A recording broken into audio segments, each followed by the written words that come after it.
Wojumedie so hyene nsom se amanane nsem awdo wa ye de Batoni Montana aye krado amanane nsem yabobo ano no wode ne nyina de beba after World Cup qualifying games awdo a course no sabre edu se games no anase leagues across Europe and also a resuming and until EPL, La Liga, Serie A, Bundesliga, and then French League.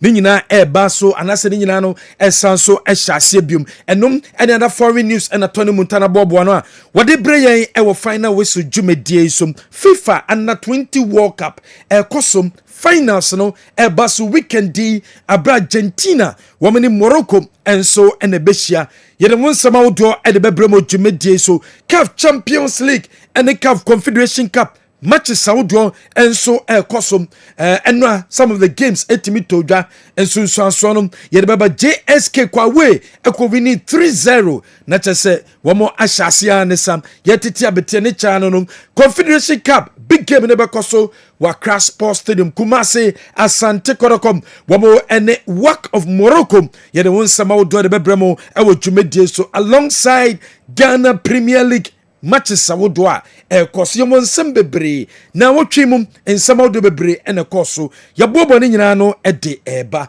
na ansana yede eye efie nsem no ebebrem de Tony Montana ekradamana ne nsem awodo yabobo ano no wode ne nyina de eba Montana de Tony bibia ye fine only adum bibia de dem na wonso e na me adum bibia ayo okay na wonso ahwe PSG just come up me wonso ahwe Juventus and then me try support Juventus de Bianconeris na chese ni nyina no efi the shop JD the shop JD bibia ba ntade mu bia sportswear bia no for when it the shop JD na omo emboa na bibia mu ana me boatoni say your player version just is a player some kwa na ehye ana your supporters version the supporters some kwa ehye into friend na watch them say me players there me supporters there na moye nipakuo moye organization moye football club moye coach team moye school any form of organization and am pay jerseys in bulk mo pay bebre na atu akwakoton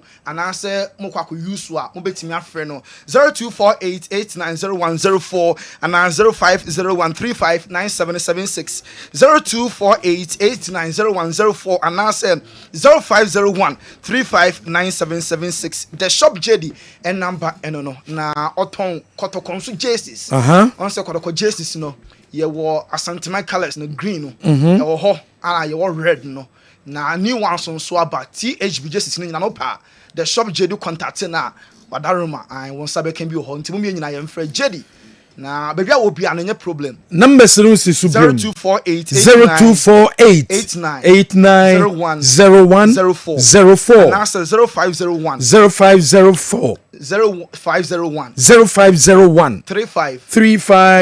9776 Sisubium 0501 35 9776 and 0248 890104 the shop JD sportswear bia benya bia to kotoko match na eba bekoso oko Accra Sports Stadium machine so se obehye kotoko jersey na odi akọ work of Morocco womo so ehye kokọ nti away omo be de omehye fita na yekoho a Casablanca wona enomo so ebehye kokọ nti ukọ a na wape kokọ ni bi enso ahye Montana de Tony Yenante. Me da sipi. Amena son tell a friend say final whistle airborne. Ye konko for a cross so ye too far. Ye be shall every Africa ha. Nyame adoma finals of U20 World Cup no baso e Chile. Morocco ebe ball against Argentina. Match no ano ebe ye shiye papa Dr. Patrice Mosepe CAF presido wakasa e di afa Morocco finals omo airborne ho. So me super proud of Africa. Ye rep Morocco. Ye heard me say Afcon yi ebekwa so kama name Morocco finals na Argentina be bono nkunimde be Morocco for dia we will have a huge and a very successful Afcon in Morocco at the end of the year and early next year, and you know a part of what all of us, a very good question, every one of the 54 countries in Africa and I want to wish every one of the nations that were part of the under-20 from Africa. We are so proud of them. So we are very proud of Morocco representing the African continent. So on behalf of the CAF and the 54 nations, we wish them all of the very best, and we are confident they will do well. I'm going there. I'm leaving tonight. I'll be in Cairo tomorrow morning to hand over the trophy of the Super Cup tomorrow night, and then after the end of the match, I'll jump on the plane and fly off to Chile to be present. I wasn't going to go to Chile if there wasn't an African nation, but it's historic, and we have to keep giving support and expressing our pride to Morocco, and as I said, it serves as an inspiration to many. Dr. Patrice Mosepen, somebody atuja afa Morocco and Argentina finance basono. Na on Mr. Basabase es Morocco youth no protest say my investment was sports nko a nemo mabana yomani e dia momo nemo Basabase akoso nyina no. Dr. Patrice Mosepen pe say AFCON e be basono e be successful komodidie akoso pa is to in Africa, and I want to wish every one of the nations that were part of the under-20 from Africa. We are so proud of. We will have a huge and a very successful AFCON in Morocco at the end of the year and early next year. And a part of what all of us are doing in football is we don't just engage our people. We also listen to them, and whatever comments, we had similar challenges in many other countries. I'd rather not mention their names, but I'm absolutely confident that the AFCON at the end of the year. In fact, I'm told that a lot of the issues Dr. Patrice Mosepe and Aisha Bossa AFCON and found Basabasa currently Koso Morocco yes still now your GD pass successful. The Classica and Nebeba so Bayern Munich host Borussia Dortmund top liner our German Bundesliga. Very some company a coach Emma Bayern Munich the Bavarians or the Atuja said the classic Canadian Omo come with a lot of confidence because league no shas throughout Omo campaign this season in all competitions. Bayern Munich Omo unbeaten and up Omo any Dortmund that second league table no airball Omo highly motivated send a game because no Omo ebenya the 3 maximum points. Mononoya captain and goalkeeper Emma Bayern Munich also right now Omo come with a lot of confidence. Oh, her baller. Omo abo so far any wins now. Omenya na as a player in no. Omo come out chimwa. Omo come chest out because omo nim say omo kwakwaye omo usual thing. Season way obi ani ho a what me as stop Bayern Munich and omo any Dortmund but 3 maximum points no assured according to goalkeeper and the captain Manonoya Serge Gnabry Bayern Munich omo attacker or see atmosphere in there and then I'm go home. Omo support this behind them. Omo had the number 12 people. Omo rally behind Omo in difficult moments. Support the senator Omo and then match no. Omo echo for win. Also, all can you say no? One is that match no any easy. Now so at the end 3 points in the Bayern Munich for and Ebeji Niko Kovac was a campaign. I'm a Bayern Munich say or your coach Emma Borussia Dortmund or first in the former club and I'll say underestimate will be a Bayern Munich for Nagasa Omo ewo fear bi wo mumu amfa ho any recent form omo be share Dortmund no omo a bit of fear ehu kakra Bayern Munich for ni mu because two teams are top clubs Germany and Asia no matter form share bia na ehu enti ene Borussia Dortmund mom ana ekwo for an away win. Another big game ebeba so AS Roma and Inter Milan. Na won since 2016 AS Roma Boboko no womo enya home win against Inter Milan. Christian Chivu coach Emma Inter Milan womo football club no wakasa was say ene match bono come said it say Eboka final or say every game Inter ebebo from now till the end of the season final omo enti match and Roma bono away game there nanso with a win mentality say there the 3 maximum points. Francesco Totti club legend Emma AS Roma was so Serie A anymore. Serie A no Inter for end first and so elegant team Inter Milan and a match no match ano den say true and true Roma fan wabopen e de amamon so match we game who power for the former club AS Roman Bobo Kennedy at the Barcelona and Girona match no so enawia na Barca tall list of injured players are omo epra omo ye unavailable and omo entimi emono omo about 8 na Ferran Torres ruled out then one team more Lamine Yamal prepare for next week Clasico Rafinha team Marc-Andre ter Stegen Robert Lewandowski Dani Olmo Juan Garcia Gavin Munyina prepare Hansi Flick wakasa or saying a more tall list of players prepare now so many complain bia Barca also make it with squad now ewo maybe Hansi Flick in summer manager and the in the offense, there are a lot of players we are missing the last couple of weeks. So it's also about that you have options and you can change the game. So it's not so easy. Also, some players are coming back. Maybe they are not on the right level to play.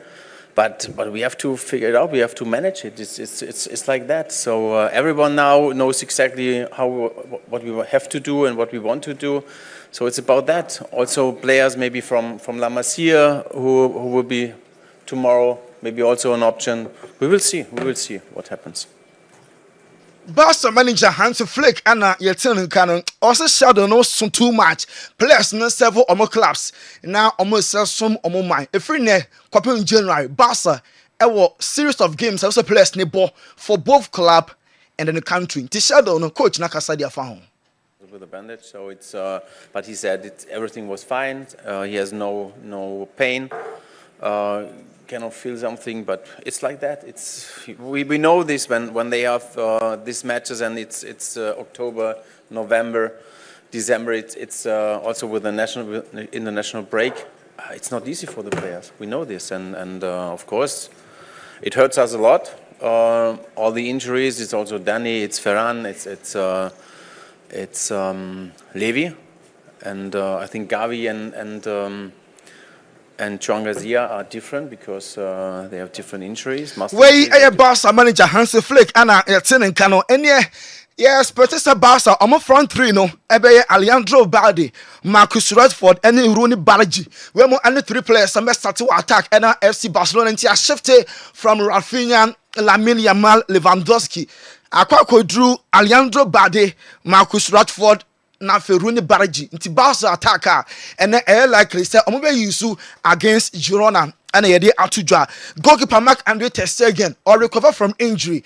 Na okwa Germany national team coach Julian Nagelsmann waka kire ter Stegen say obeso ko World Cup ni bi dia onko club obeda actively o stay out Barcelona go no onya bi na better say at least obe colo move na konya club consistently obetimi ada go ama omo say obenya another chance I represent my World Cup and also ebetimi abaso FC Barcelona and Spotify omo reach agreement omo contract no omo extend it to 2030 we FC Barcelona and Spotify omo di and abasa for the actual company so Lamine Yamal says what be global commercial phenomenon of the field or signing a lot of adverts na opateki nyuma ko bebre and omo any Lamine Yamal area or your ambassador if we Adidas ebe can beats ewam eco power raid eba Oppo Kunani any other sponsors or your UNICEF ambassador so na the signature e ho ba say yetete say boy say o me commercialize ni autographs of course every game all supporters only fans are now on signing autographs for free so say yate say air commercializing no just utua and sell Lamine Yamal about programmer was sign autographs yet tete anopai say Lamine Yamal nkofo na abedi bank say story from Enra Besi na eba no krobia enso anymore na yentoa so enko other stories Joel Rico Girona omo a player na ose ne match omo airborne omo call for even a draw any results omo airpay Barca team with players prepare no Girona for the 3 maximum points or honomo na victories Girona omo player on loan or a Man City player Obolo ne de ama Girona ono nso akasa say Barcelona a big club, every big player per se Sir James Obo and then another opportunity obi be home players no de omo enso ebetimi aye enti omo afomo ho adwene say omo be double omo effort na ene match omo ne Barcelona for ebo no Girona mom etimi edi nkunim ochina Getafe ebebo in the derby against Real Madrid Football Club. Kylian Mbappe enra o training fully. Not just say ochina game in Mbappe ojinamu ebetodwa say or knock national team camp konya knock no na omo esonson medical team na nyama no go ahead say ochina match ni Mbappe enso ebetimi abo Bojan Mayoral a former Real Madrid player say so obo Emma Getafe also owo a lot of respect for Real Madrid because omo am on a platform Madrid Boboko no the best team in the world. Ochina match no be game ano ebe ye dinye papa. Neno na coach Babdolas ono so akasa. O say Mbappe na obia ebone din no or form brutal. Enye Mbappe nko a Madrid o mani ho no Masantuano Aldagule Vinicius Junior Rodrigo mo nyina no every bench eba o watinye bibi nti fine Mbappe will form or a world class player say so a very effective national team o she goals woto class side o she goals na omo huge respect for Madrid attackers ni nyina enye Kylian Mbappe nko a Barcelona and Villarreal in December a American na sa game no mbebo e wi sa Diego Simeone say game no Ohun is saying decision say La Liga game ye bebo our America also no until say game na baso no on jindi March no kwaso America na onu coach ni bejiadi for now there oni comment bia we ensama El Cholo Diego Simeone enso eri atudwa Adamola Lukman African best no still no Simeone and the cheap also but so twene kwa Atletico Madrid enti anya Atletico nko a ye tetem Thiago say onso nya no so e de so ewo omani honso a ka ebetimi aboa Atletico Madrid mo enso a club no Real Oviedo enra omo any Espanyol when say players no e protested for 30 seconds you starting game no 30 seconds of the game omo ambo nanso cameras and capture because La Liga for no embessen omo send a bad signal players ni na captains ni co meeting na mo from adwene say La Liga games I see a ball Spain you can see a ball outside Spain. He said, yeah, Villarreal, any Barca match, no matter any American players, no, a protested. You started game, the first 30 seconds of the game. On one arm, neighbor coverage, on my TV, and picket. I want to say, players, no protest, and send a live game, no, and no answer a Baswa Espanyol. I said, Oviedo come in one, or one anti. Nyame Adumochina, and a big game in Air Basso. Liverpool, and Man United, and an airball. Anna slot manager Emma Liverpool akasa e dia for game omo Man United airborne. It's I look forward to every single Premier League game, but maybe even more towards the Man United one because I know how special it is and I've experienced it last season how special of a game it is. We know that it's probably the game that's been watched the most all over the world.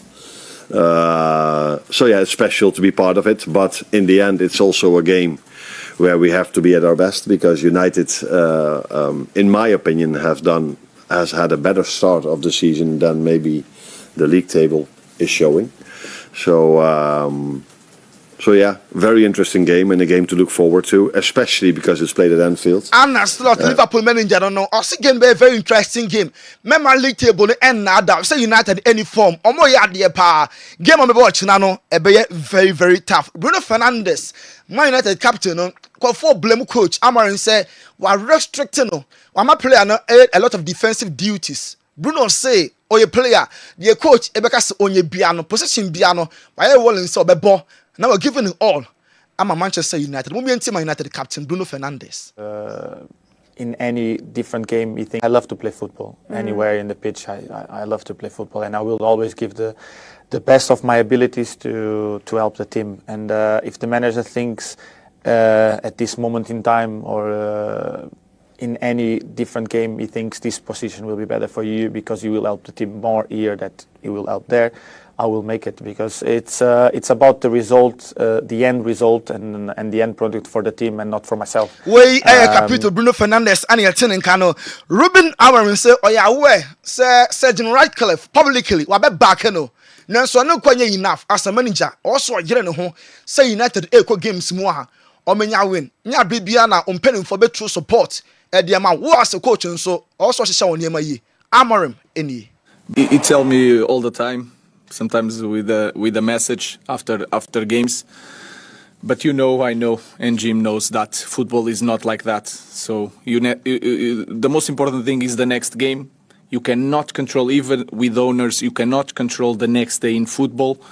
So I know that, but it's really good to hear that. Ruben Amorim, United manager, and a in Kano, Paul Merson, a retired footballer, say, or a pundit, or say Arsenal for Omo League way, Omo the first no, and ma easy, Omo aya dear power, but difficult games.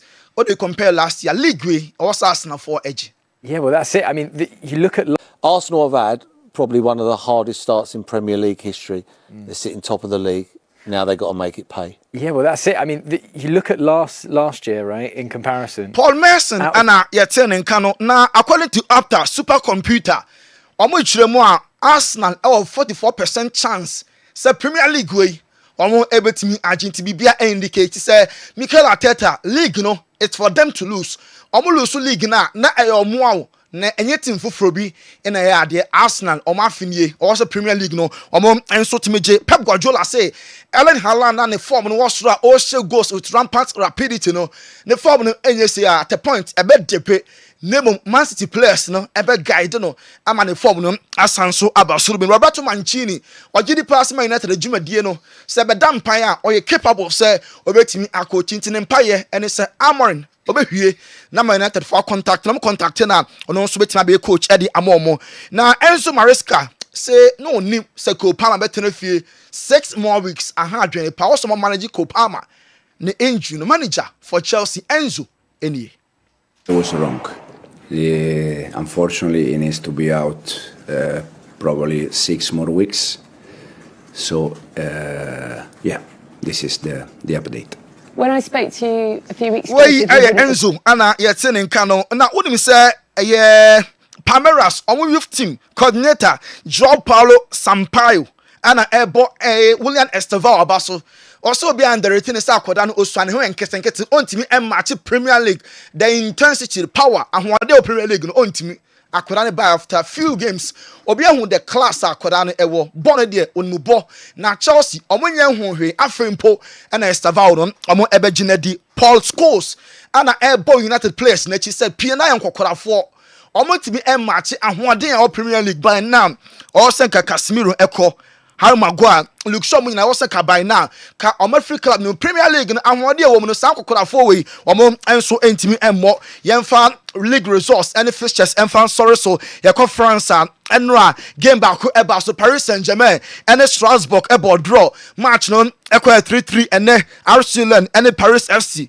Lorraine, any Brest, Rennes, any Auxerre, Toulouse, Beaumet, Nantes, any Lille, and Asia, all French Ligue 1, Como, Everton, Juventus, Italian Serie A, Cagliari, any Bologna, Genoa, Ebebo Parma, Lazio, Atlanta, AC Milan, any Fiorentina, or more and so at the better so. Now, Germany, and now draw, it's me about so, and a game, Ebasuno, Frankfurt, and then Frankfurt, and Ebenya Freiburg, some more ball, St. Pauli.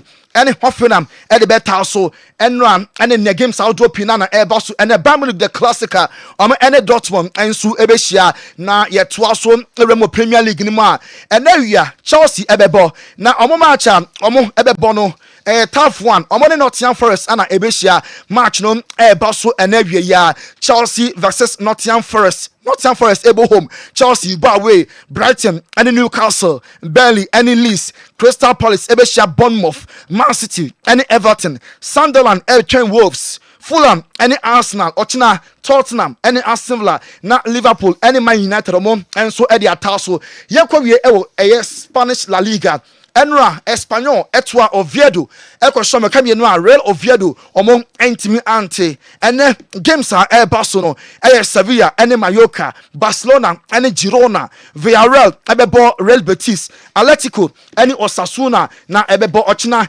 Getafe ebetwen Real Madrid Levante ebebo Rayo Celta Vigo ene Sociedad na Elche ene Bilbao omon enso edi ataso Oheneba Daroma Kwafo close nsem no wey eso ana yegina na ye de asi.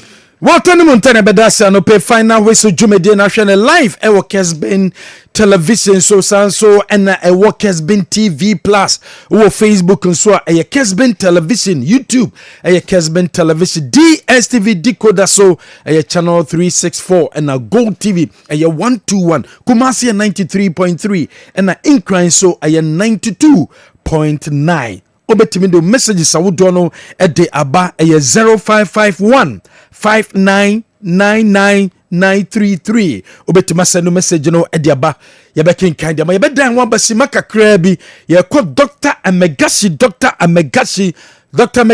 a spiritual and then healing center na so ye na ye ko na ye ko tie ni nkra to efri ope and the kem betena se Franco na betena sa wal Mohammed Hudu enso betena se ne ahwama no ni nsem no ne de Africa na fi the local league no enso atoaso e de mamo Dr. Amegashi ano kwa mu kana Dr. Amegashi so odi djuma pa ha o Dr. Aje abasobode bebre di firi framantam mu ade abepie asantema mu wo se ahaban kasa wote fa wo yade bia bra Dr. Amegashi ho na onte ne te emfama wo empadi force se wo yare na se wan fe wo se a obi enhu mobo yade ben e na etete wo yade ben na ni wudi asie bra Dr. Amegashi ho na onte yade no te emfama wo eye stroke diabetes hepatitis akwada ne kokobo apie anase oba moje etu no opa wo hepatitis B so oyade pa e na kidney problem o beto ne te die na uhia anase die yade na etete wo aka wahye ehia wangu tutumirika na bra Dr. Apostle Amegashi asoye na yade bedwane kra empanifo se yakote adromra eno ane ahaban so yete no wuram Dr. Amegashi onfa ahaban ne enka okeke na emomu no obompa ye kire otwede amponyankopɔ totrobosu kwa me basa yi adom se onfa adom ene ayaresa emra na wode ahaban ne kawa amunum ho ana ho ya wodene Dr. Amegashi so nim sunsumu niema obetrase ahwehwe wachi babia yade ne firi a ebaye wode ahaban na kawa ma wate apo wo ye champion Dr. ni bia wode ahabandro anase wode nubra eye adwuma de se ebre ne so kese a Amegashi na wodwane betwa no efitete odumako abo ade na yede adom achede ema Dr. Amegashi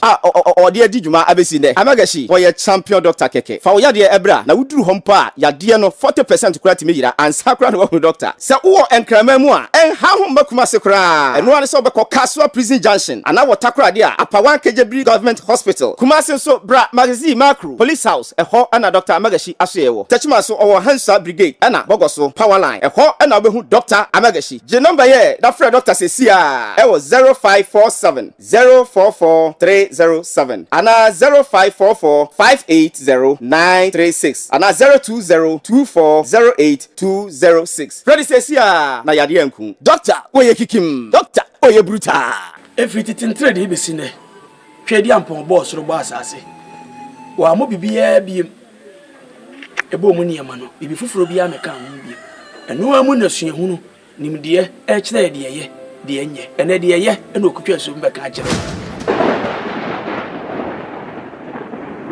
tiedi ni ye pa ne fatu tiri eye Dr. Apostle Amegashi mi do nyankopon awie ye bremu wode hahamane nubna ese yade me secret ni sorry me catch you and say pick number na go screen na keke na de freno na tutu anama kono ho enyi nansa me na me catch you wa yarsan eto betwa me de me ma meeting ni bebre ko hospital bebre ye ko ba bia me ma me na me ni minu aba ba ko ye kura ni musi ye ko hospital bia kura ni musa wontimi nante nya hwe obi di adanse ye fa Dr. Amegashi ana o kire mazi maku ene bai tiade ma me bai kura no sa na Dr. Amegashi hwe no first adura wode ma ya ko ye within 3 days I was just no more do na fe de ma me na watimi kura dua e de nante ni empega ni biem nti me ka sei sa bre de ma me no MC na ye ni age ahotaba nti me di adanse se Dr. Amegashi obi biara bibi ha wo ni padriam bia de wo jide so ba Dr. Amegashi aso ya bibia be kam ansa mi magani ko na taka cikin wani magani ce wani ya gwada min wani doctor daga micro wenzo inda nazo doctor ya change yin lab na je na yi lab nazo ya bani magani so uku kenan so uku na gani wallahi na ji lafiya na law doctor ya ce min kaman aji Halima ciwon nan ya bari kura yasa dan wana musulmi saboda Allah ba kariya bane ago na hoduko kata madu ago na mi dogbe na mi agbododo ye mi la dodo na mi fie acho Dr. Magashi wo doda fa ye mi ko egbe mi la gbe do na mi didi be mi ana hoduko no anya be fifie Dr. Magashi wa tikie aboto kata ko dem nyamo la kata atikama ko zamile ma na nya se Dr. Magashi nkokwa na ko be fibroid lo dubu diabetes lo sisi adolele gede nko gangan yo lo dosi e o lo sisi yata mi jibe mi ana mi anya be mi o kata mi ho Dr. Magashi watike ko dem ni mi ano zaza ajebe ye pe ko nya nyeto ye pe ko bodu ko kata mi ho dem yata na nya nya bavi yo nya nya bavi kwa Dr. Magashi watike ye nya nyeto kami pe dem ta mi jibe mi ana mi anya be Dr. Magashi watike ye nya nyeto apene mi wa o hwa ba me de bae ino bun ke na ye ai ne ya sese me wa papa ntinu nyina adena de kwa na wa ye o pele nya botre ye tie se we a critical issue ya mapa me ko papa me di cooperation e tuna unu ba na gine ho awa me ko papa no cooperation ma ba so me nyen sanka ho no beto ma be fama de why anyway is how me ko be funda ka no ton fen so prefo ne wo ye die o so me sa na ke fe ka no ano no ya wo tira ma me jeru kra ka tira me some faro ko Amagashi wo macro police house wo kasi kan wa tono ye de wa ye opani bato aba sene kini ko Amagashi wo ni ko Amagashi wo opani ye ni ko ye no ma to ana pressure na wo so wa sa force na ho ya ye nyani ni am de bi ya ni be so fa Amagashi am sa sabro asama Nes kana mejati Fabian cheno besa no so ko lo na do no ko I just know what kind of man. I'm a mother. Me ba ha me nsem. I know fibroid kakra ya me nya agwonti. Enu be na wo fa maame. Enu be na wo fa maame. Adai so ntumi sa me yale a adai tira wo kama me nko. Ya mutre. Abawa sela abutre nti wo. Ye nko memo wa. Me abawa sela o. Enye me abawa sela. Ye kaye. Se Dr. Magashi. O de bibi papa na sayale. Eba ha ben dread ya ko ya de number 1 baba betina ha sei amo so mi mu my say ade mi dire mi kam so me kwa nya wo ni bi ene bari bi ahyemechi me betina ha bi mo hyiwe anye kem aya what you am case kama sikale me na wa jati mo me na me ta case kama e mo fa case kama Amagashi go hospital go akwa ko nchire mi so atonso hie mu a konu se hie mu kwa afei an mahu se dadie bi etwa dadie so we doctor mpo na sebe o yare fu untimi hwe no wo de ye nwa Amagashi we de frem nya so mesi we de yade o de abena me so bo am doctor babuwa ahwe yare fu na ma na msem ye doctor we anya fa ne mankwa Amagashi wa kamsa sabro aka me so na nim se de de ewu esa yade na minim se bo fra han de sa yade mi kokun na ha akwo eni nubra ko bebre na me se wo mo pa wo de bafua so wo te de te mesina badi aya to no enya sem tetua ye hawo bia no me say kotoa Dr. Amagashi emfa ya de nko na ya de ya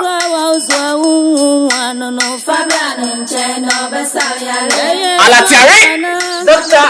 Apostle Amagashi we opinion yawa wakwa baba Amagashi Herbal and Spiritual Clinic inua ye me pese me ma wote ase ne se yade a ebo nipa manipa ye mmobo Onyankopon aka wansema to Bible nim de daada saa na wode eduyefo nso aye den aba season bi ni nipa Onyankopon pagya no wonim dwumedi edi wo Dr. Amagashi Herbal and Spiritual Clinic ye me pese me ma wote ase ne se wo kan Jeremiah chapter 16 the verse number 4 wose nkrofo bi wo ho a owuyade abo mo owuyade ye de ba de ebi ye pressure wonim nipa do a pressure ekum financial up to now wonim nipa do a diabetes ekum up to now wonim nipa do a HIV ekum up to now wonim nipa do a hepatitis B ekum up to now saa yade we nyina yade a eye owuyade enu na Dr. Amagashi Nyankopon de yale nyina anu aduro de amame sa wo ba Dr. Amagashi Herbal Clinic yade biara taiwo yade ye sunsum yade nkofa ko meeting no man say enu no me break you down what about Dr. Amagashi what in time ye won kofo bro ono ma omo say HIV na duro ni go opani se unni eduru a enkasa ntie Nyankopon abode eduru na ye ka no eduru na bedi bi ho ye nyina ye nim say Deuteronomy 23 the verse 1 say o say sebi nipa ni be man nyegman ko ef enti se o be me sha Father Dr. Amagashi wo yɛbɛma ɔbɛma ne pie ɛkakraka ɛde ama saa na nipa asɛ bi ɛtwere da no so obi a hepatitis B da ne mogyam obi a ne nkosua ɛnhu adeɛ obi a yadeɛ bi taataa no ɔpɛni ɔmo pa awo kora ne bebrebe yadeɛ ɛna gu nipa nim ase yadeɛ ɛna asesa nkurɔfo bebree ma ɔmo da ne hiafoɔ ɛno nti na Dr. Magashi meto nsa sɛ wowɔ nkrama mu a ɛnha ho mbakuma se koraa ɛno ane sɛ wobɛkɔ Kaswa Prison Junction anaa wɔta korade a Apawan Kejebri Government Hospital Kumasi nso bra Magazi Macro Police House ɛhɔ ɛna Dr. Amagashi asoyɛwɔ Tachima so ɔwɔ Hansa Brigade ɛna Bogoso Power Line ɛhɔ ɛna wobɛhu Dr. Amagashi gye number yɛ da frɛ Dr. Sesi a ɛwɔ 0547 044 307 anaa 0544 580 936 anaa 020 24 08 206 Freddy says ya na yade yanku. Doctor, oye kikim. Doctor, oye bruta. Dr. Amagashi, a spiritual home and healing, a hospital. Koho, yari bia how biano. Dr. Amagashi bebwanu tu asia de mao. Dr. Amagashi number no a 0547 044 307 0547 044307 offer Dr. Amagashi our number we so obejo so na say 0544 580 936 0544 580 936 Dr. Amagashi odie okwa yare no won famba efie da wow Kessben 93.3 92.9 enna wasuguso awutie no hwe live for Kessben television so abejafo trase yebehwa amano ni nsemunumu yewie pe na yeba Africa CAF Champions League and the Confederation Cup ni narrow down de aba ye Kumasi Asante Kodoko and the work of Morocco Kinse bekoso Accra Sports Stadium Ghana Premier League matches Saudi so beba so ye de hunsema wodo nyina bebre mandi kema transande yenko amano ne Ghana Premier League matches no kwa nanko so mboni nyina enne nanka chino mu nyina akohwe kotoko match bi ananka nani nyina ambra so aha okay nanka omu who the standard of African CDC tebe ya o kubia unkosa wo kwa kudi agro ana wo kototo apapa so but be who the standard the level the quality CDC ti woto ho awe die woni ya gani oti ho na ohwebie nti unkototo papa so se kasa wo kwa African na wo kwa kushia North African side unkonko ye the usual preparations but our preparation be cosura change the usual preparation for GPL no nti I hope say next time no I'm making sure say it do such a big encounter a game fit for the gods it is a Kotoko ne work of Morocco a revenge for Kotoko a revenge for a work so mbege cap no 2004 Kotoko to share nti two teams no be a try say obetimi aye bibi it's a big game Kotoko timi win a be boost to omo confidence for the next fixture omo betimi akon that way fixture work of Morocco so etimi win a omo so be boost to omo confidence for the next fixture a big game but I wish say kayade ye matches the bibiri beto akiri nanka ya boy nanka Sunday all is set at the nation's Wembley at Accra Sports Stadium nanka obi ehwe Kotoko versus work of Morocco kwame we be Kumasi anka betimi anyane fans ni bebre omo majai Kotoko match hwe omo majai Ghana Premier League hwe no Komesa so ko back yes kebe nyane sa ankrofo ni bebre omo ba mabu Ghana football omo nye ye league ni no kama acho betimi mo mpa na omo ntimi nyi working free yes omo yi working free mu dia going forward the maybe betimi nya matches be hwe Kumasi yes let's hope so yes let's hope so this time kura no Nigeria for Remo for menya Sundowns and many me aye enye easy enye easy and no JSK o make case 3-0 kwa away ni JSK na be chef go start wa 3-0 mo kwa away akoyi El Hilal che say dia info business o dia baba Africa so ofa na kwa ba na ho ye de Oheneba. Yes. I'm adom bibia fine. So so here. Aye. Why fepa? Oh, of course. I'm looking fabulous. You are looking fabulous. Yes. Aye. You are looking fabulous. I'm looking fabulous. Yes, you are looking fabulous. And I'm also aspiring beyond. That's THB. Yes. Far beyond. That Masoloba no bo THB for management members no. Mo Mekasi Polo no Jai. Man for friend pa meni ni gina o. Also me bi na man for nyabi ehye. Bo and yen kwa manane because you be break am wo Africa and your local league and Confederation Cup. Yen kwa manane. Kwame, we are back from international break. Yeah. Now I know what we need a chance here Strasbourg. Any Paris Saint-Germain di match ni bi no. Mount a bon kaya as to how big teams in Pempi so mo free international break in a bar or more bre. E do by Bina Strasbourg lead by 3-1. Omoni PH in ebo. Not the usual starting lineup for Paris Saint-Germain. The princess. Yes. 3-1 until omutime better TMA game near 3-3. International break is a free bar. Na niyama sasa reasoning ina ne say most of the top teams in the game no more players na too kwai eko enti PAJ so what sambo mo first 11 na kwa me one ye careful obi a betu kwai so okonu krom akwakobo international fixture enti omo ba sa na fatigue na set in enti da bia ye free international break ne ba obon se na games ni bia ye bibi ho na niyama esesa na investors eboka and there were big games in the Serie A, big games in the Premier League, and all major top flight leagues na Barcelona. Kwame Miami started from Spain. Barcelona ebo against Girona. Na obi wonya chance ahe Girona side. So check omo last 4 games omo ba. Omo lose 20 by 4-0. But omo ne Bilbao ball draw. Omo ne Espanyol ball draw. And almost share Valencia by 2-1. In THS, gradually almost picky because after the defeat against Levante, almost last 3 games, almost team in Lusubi, HS almost 4. Now, Girona team now, come a team made of youngsters as usual, and certain players are almost so caught top and fan or blend you almost together. So Delhi blend is still there. Vitor Ruiz, every Palmeiras, and Babe John in Manchester City.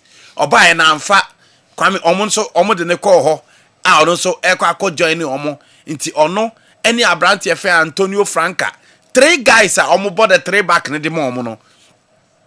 And now Martinez is still there.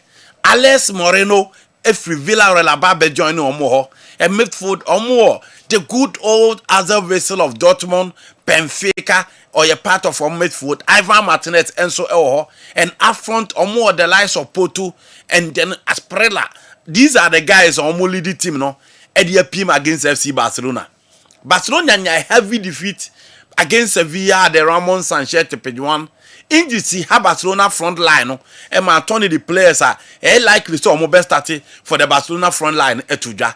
But Kwame, She Barca losing to Sevilla, no mubo home against Girona, a derby, a Catalan derby, and Musa Mede, team a friend Girona, guys, no, ne performance or modern dear to Jadie. But Barca will not stay at home, no more sign enjoy another defeat to a team a friend a Girona. In TNA, these are the guys that will lead the line, Rooney, Alessandro Baldi, and then Marcus Rashford. But I still feel, even with this squad, the midfield of Barcelona will push them, and more the Arsenals are breaking the 3-back line of Air Girona. A very difficult for FC Barcelona, but I'm going for a slim win for AFC Barcelona. Real Madrid airborne against Hatafe at the Colosseum. Afonso Perez. Hold on, Mokakobo. Hatafe and some more the body season and Shani. The likes of Boja Mayoral, Ofobise Luis Mela. You're talking about Deco, Reals, offer a lot of players are almost bomb. These guys are not performing this season. And looking at the firepower of the Real Madrid team, Vinicius is on fire, Kylian Mbappe is on fire, and the good thing for them, they say, "Sir, almost front line, almost international breaking, no be a soja or Mbappe soja. On your fully fit is likely to make this particular game, but almost a lot of options. Almost Gonzalo Garcia, Hendrik, it's yes, so beat me about game.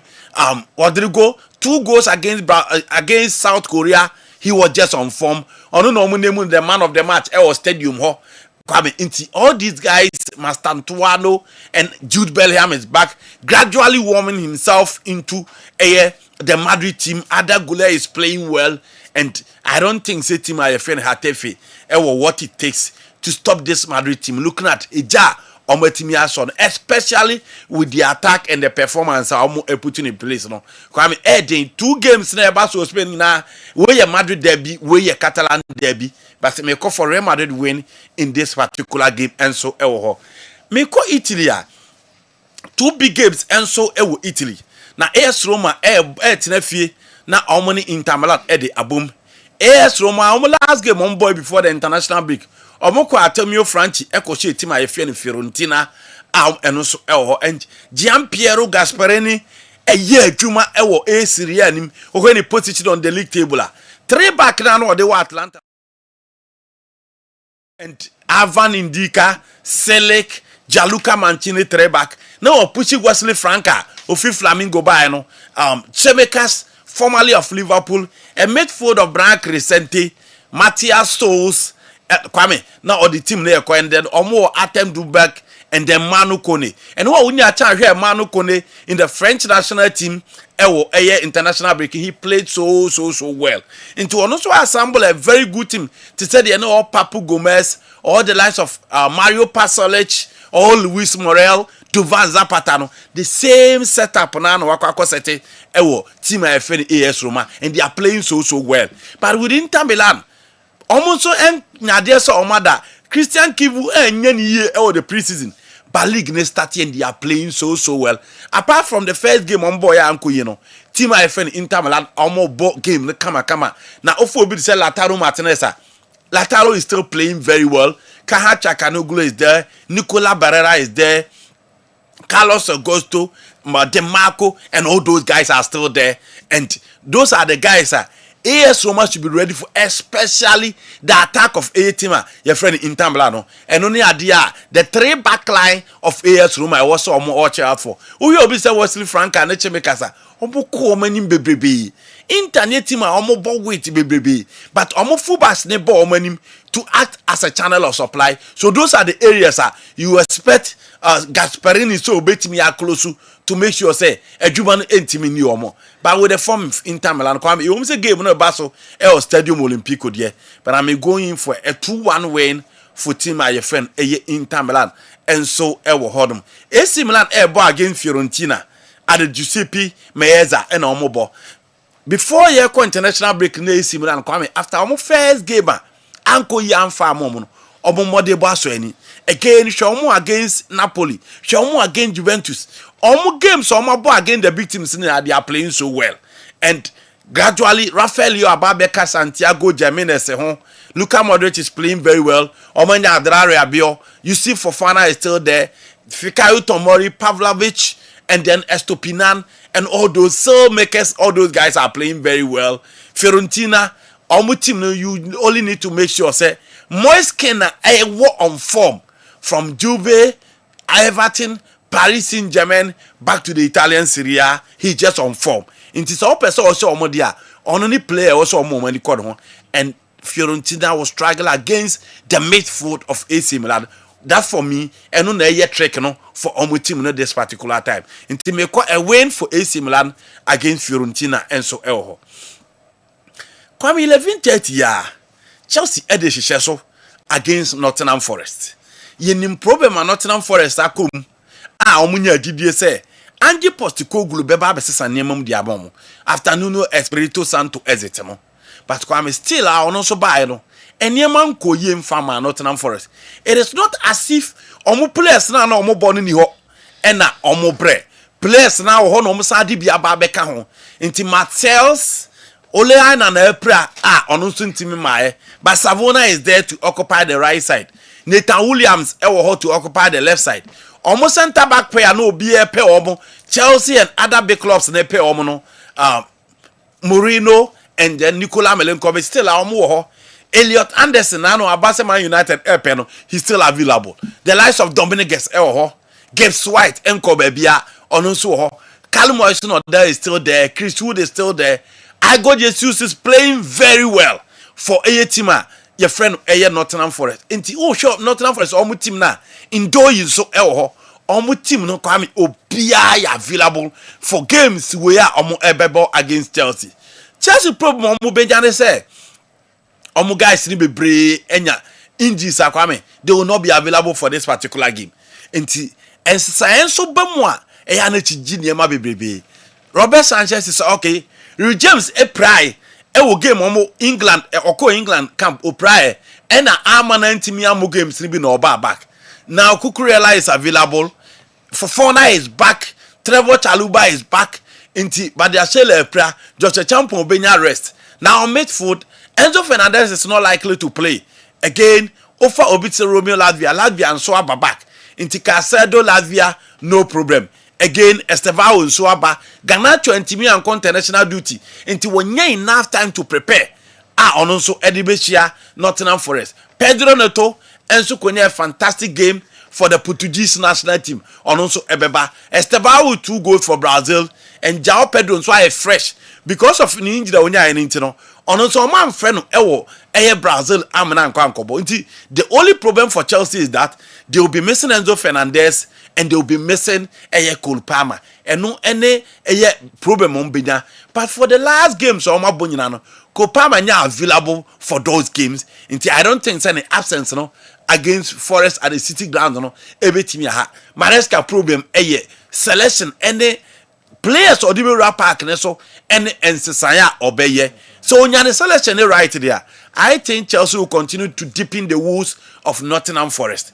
But se wantimi anya the selection right na da bi okoye buanda temo obi amebobi and say the most otaye na then Chelsea will settle for a draw. Inti Kwame selection for this particular game no ebe determine the end results. Meaning say Nottingham Forest ebe determined to make amends per the results o manya in recent times. Callum Wilson-Odoi will make sure to on to be BB. I got Jesus getting the opportunity so on to be IBB afront or press it so high. Enti also better I say also ebe team IBB or a lot will depend on the first 11 Enzo Maresca Edibe room. Don't forget say game we Willie Calabelero on the bench.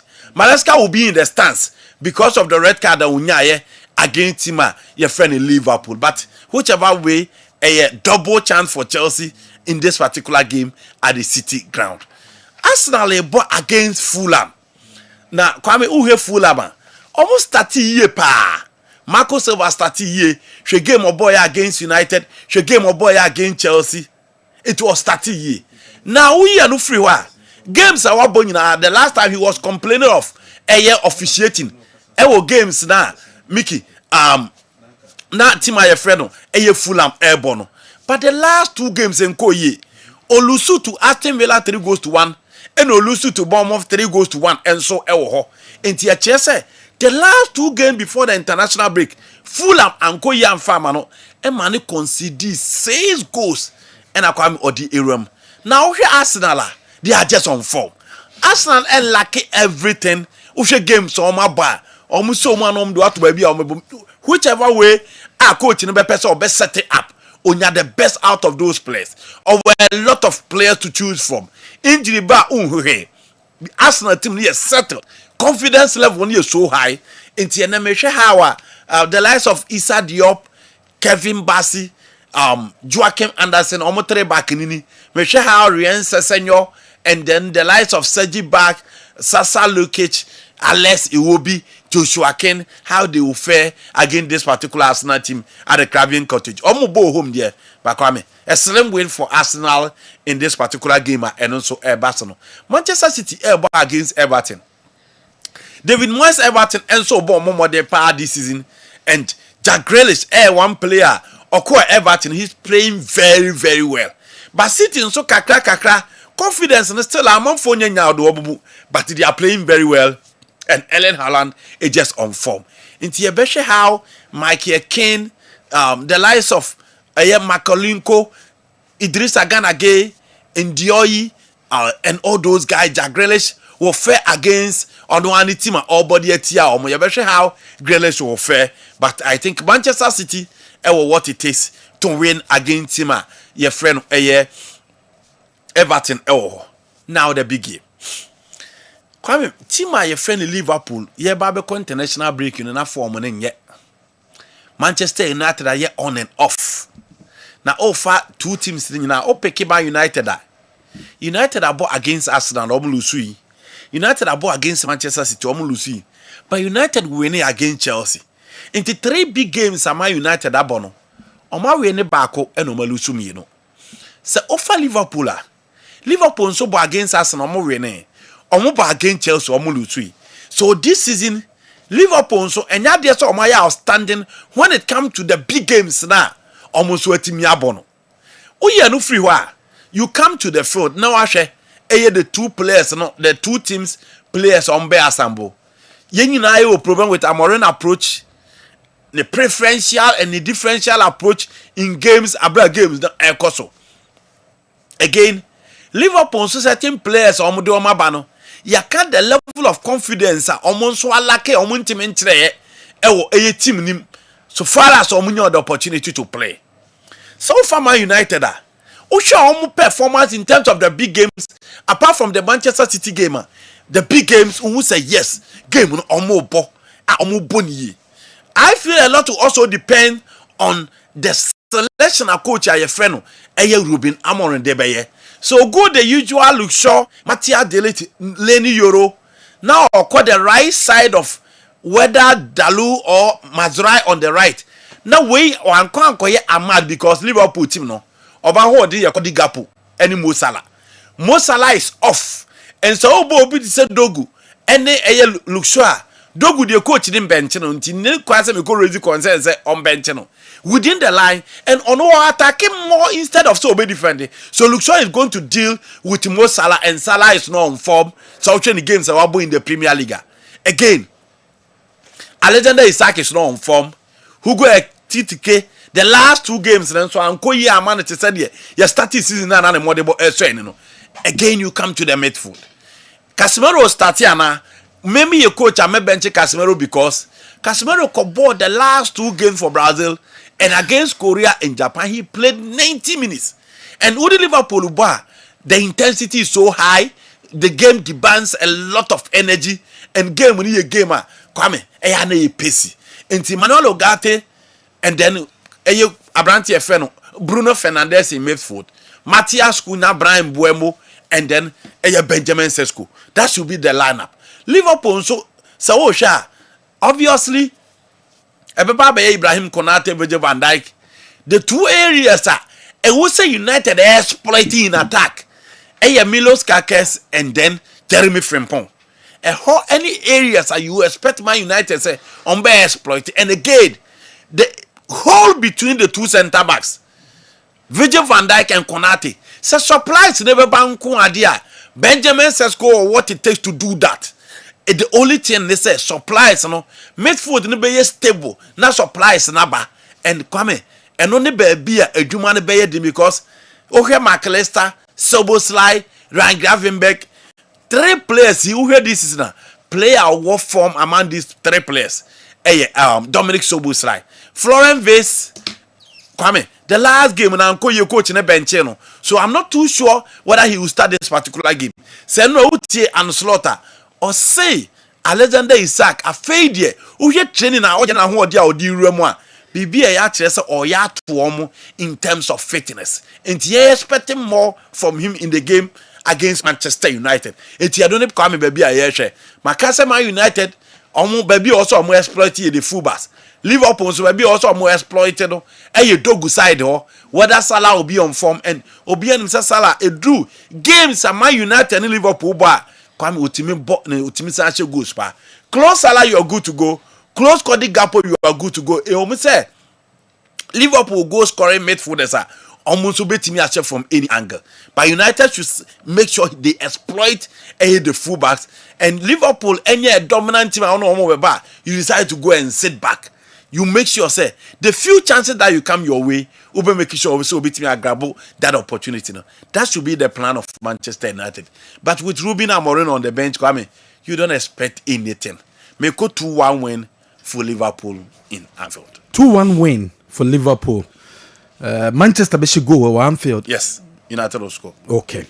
Well, on the camp and I'm on some various leagues, what they and some out there about what other pick be na emfa league in home. Okay, well, and then narrow my member ho na menti so was it 2-1 victory they Liverpool at Anfield. Come Mamin Chelsea in free French league. No.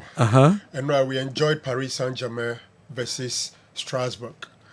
3-3, 6 goals thriller. And Nana, for me, one of the attraction points, the two Doué brothers, Guala Doué and then Desire Doué. Doué da Guala. Ono body ma Côte d'Ivoire, 23 years. And a Desire Doué, 20 years. Ono body ma France. And we are from but from different countries. Very interesting. Just like Inaki Williams. And you are for me playing for different countries. Playing for different countries. Inaki Williams and Nico Williams. And then Kevin Prince Boateng. Now Barcelona boys in so Thiago Alcantara and then Rafinha Alcantara. Now Musoba Boma Brazil na Bakwa Boma Spain football seminar. But I think that A4 PSG4 in terms of injuries and the minimum social no almost starting 11. I think that only 2 players are ball the Super Cup against Chelsea. That for me was their proper lineup for them. The team that involved Berardo, Marquinhos, Hakim Ashraf, and then Nuno Mendes, and then they are midfield 3 Inimomu, then the front 3, Dembele, Kvaratskhelia, Desire Doué, and then we all know the midfield 3. Only 2. Lucas Hernandez Hernandez came back. We want to look at Hernandez and all boys Amani and then Lucas Berardo. Yes. Apart from Lucas Berardo and then Desire Doué. I'm a regular team. And I'm worried Zaire Emery captain. Yeah. I was like, probably in that midfield, no intimidation. Was that boy? There was so much hype around him, but it's died down. Dog midfield na ebe mununa. And you all never expect Vitinha mono. Fabian Ruiz have always been there. So Obeka where they say pushing this into Echo bench. But Enra, he did well. You see, it was a tough game for them. Early minutes, Enra Desire Doué above first goal. No? Then at a point in time, 3-1 at the Parc des Princes. But normally, this is how champions fight. A game be another team be they would have Combe loses our game. No, they fought back, equalized, and they ended the game 3-3. But PSG and Waki Wall injuries in this one tier, they will struggle. For the French league, they will not have problem. Umbetima Dada because any other league and no game in case losing, but they won. But they ended up with a point. When lose you home, I think that is a mark of a champion. On a day you're so bad, Grano, you pick something out of that. We are not the free honoma. Real Oviedo, any Espanol game no. Minim so be monetaya. First 30 seconds. So momobono. Ade omo ye protest. Uza La Liga no de abetuga. Say Villarreal versus Barcelona. Ombe bono wo a Hard Rock Stadium in Miami. Now the players are speaking against it. And no mubisa Echolo Diego Simeone, Atletico Madrid coach, and say the comment and say, also only comment be na kopim se bebaso ansan wajedi. That is even a comment. Like he won't comment until it really happens before he believes it's going to happen. So this yeah. What I say? But almost all the players are speaking against it. Say, yes, see a league of Spain, America for baby. Na yen swa who American Kobo League game. Just a game. Just a game. No more starting is ano. A fa let's see PM almost all the players in the Bayankwa. As I yes, I'm sure that's the reason why the players have started protesting. But hey, have you tabas monomunya start to say Nesika Umudia? obviously players didn't come and to because Sikana omo chino. Oh, honum bio. Say player team ko gina park so 7 days. Ni atam 450,000 euros to their man. So on go bobo. If Frank do gina ba 750 atwa no atwa ball in come ma. Na what ni atam 400,000 euros. So on yin ko di kwa. But I think say a bad idea and for marketing no, but players for marketing yes. No, kwame omo have fatigue. For marketing yes. Until for players no mo be make it through no. Ebe La Liga na ebetua sa cost ni nyina arrangement ni nyina dia mo ana. I don't know that financial details. But Kenya bad nanka kotoko ne has. League nanke akobon Hard Rock Stadium. Akobon Hard Rock Stadium. Naga enye bad e we league no. Enye enye bad bra. Ba wo ye be akobon Hard Rock Stadium. There is anything more. What to has. Anything more. Some people mo visits. Some akobon Hard Rock Stadium. Anything more farmer. Na refie no. Jai. Na ntia say na the whole interior ministry, the ministry of tourism, as well any parliament. So these bodies, they kotoko bobo America. Na for so the some omo say edu tempo. Nipa 7. And I refi. Kwami jai. Na every week you link it ke ko go boni now. And Kwami, adepa kwa won to hear say Miami is dominated by Spanish communities. Yes. Enti eno na am say in US it's Texas, California, and then Florida. Into Venezuela, Colombia, Spanish for no Mexicans.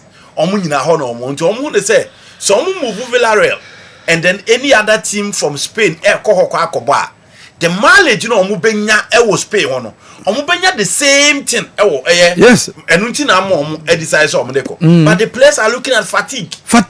Yes. This is kind of suppose fatigue. Players no mo so deserve. Kwame, being a professional footballer, they go through a lot. So you have to go through it. And I'm said this time to a planning so adorson. They play so many games, both internationally and then at the club level. Until a clubs and also so they have to break even. Spain for 1v1, England for our profit and sustainability rule.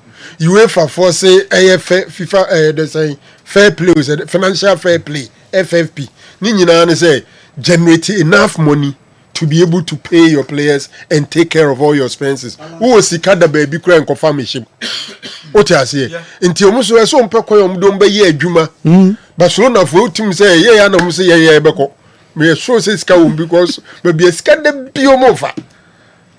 Barcelona omo hia cash. Enti omne Villarreal. But the players have started the protest. Whatever it is, have you tell Barcelona and Crawford so Munko Hard Rock Stadium. Basakra say ho Yakobo FIFA Red Cup a club World Cup. Man could be Timunko Bomode. But the players are Danny Manso and the home some. Paul Mason, I say Arsenal and one of the toughest start of the league. And I think sir in terms of the fixtures or that's I'm not can the interesting thing is that Arsenal, notwithstanding these tough fixtures, I can say are on top of the league. Look, after 7 games in Omabono, they've already played Man United at Old Trafford, which they won.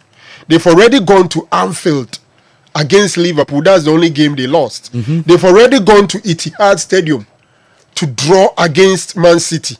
Omako St. James. Emirates. Draw no Emirates. Omako St. James away to Newcastle. I also Omako win. And if some 7 games, what about all these games? As trying to say, you've played some 12 games early part of the season. Yeah. Especially Anfield, St. James, and then Old Trafford. All these. Yet Arsenal is on top. Some of us from day one say Arsenal is on League, and I'm still thinking that they still have what it takes. They are still on course, especially looking at the form of other competitors.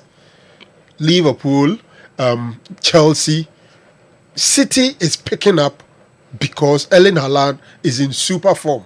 Pep Guardiola can say the form Nikita no him say along the line ebe drop it. Yeah. A drop here. ɛhɔ ne ɛbɛhwɛ sɛ bia Omama Mush ne Phil Foden ne Bernardo Silva mo nso bɛtumi pick it up ana otherwise they will struggle along the line.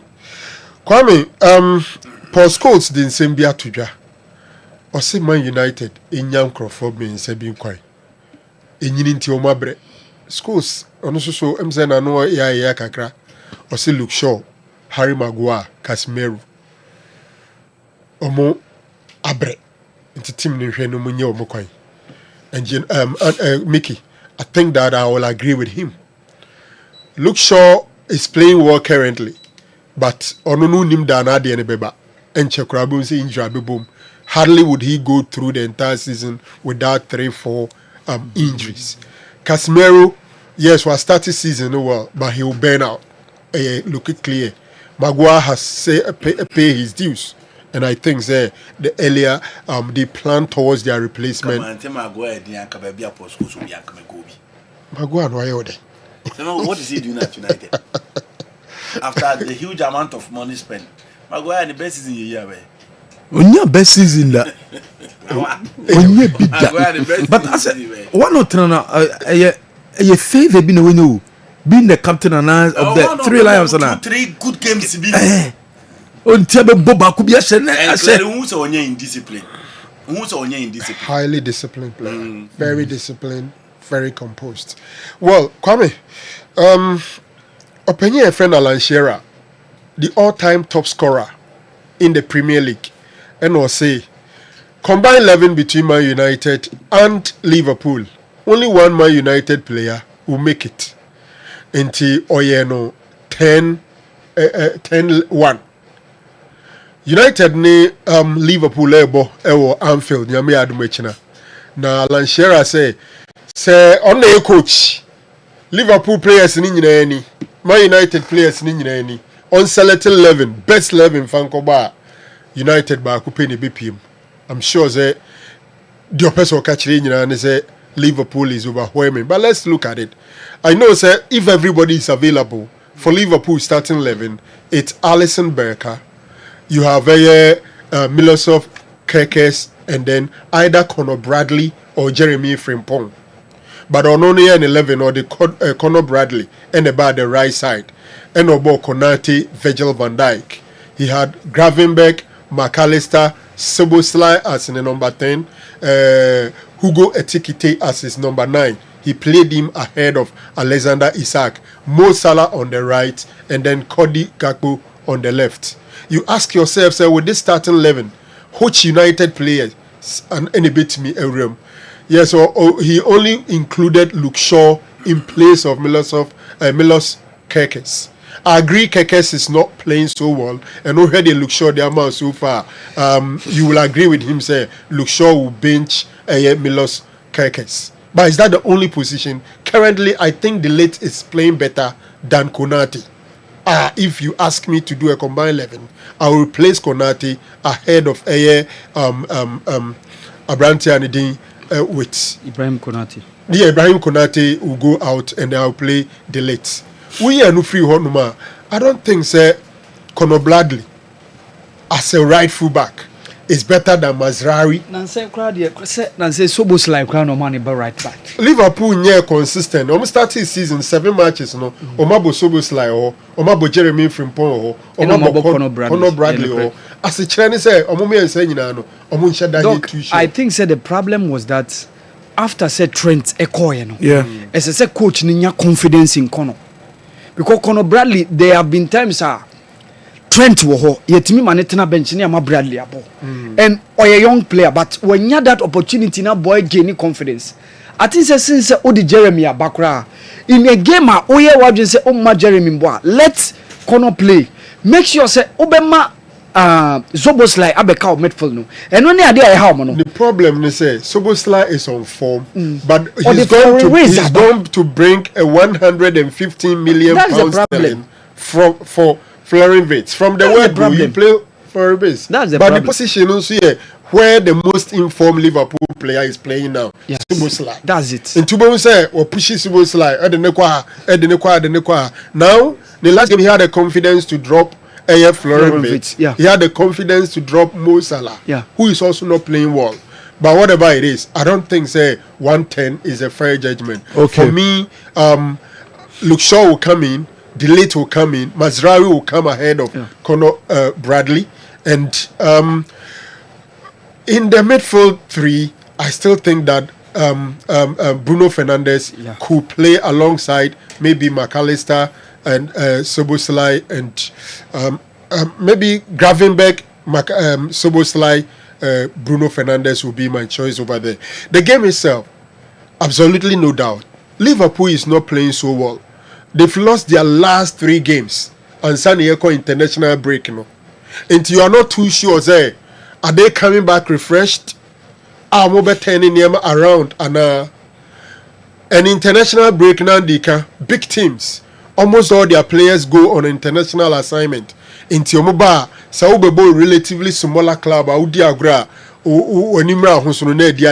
but these are 2 teams that almost all of them Obia players for international assignment until it could nullify each other. Edding, say United, Ibinya win at Anfield in recent times. In fact, for the past 10 games, Liverpool, Man United, Abono, Liverpool has been on top, winning 5 of them, drawing just 2, and then drawing 3 and losing just 2.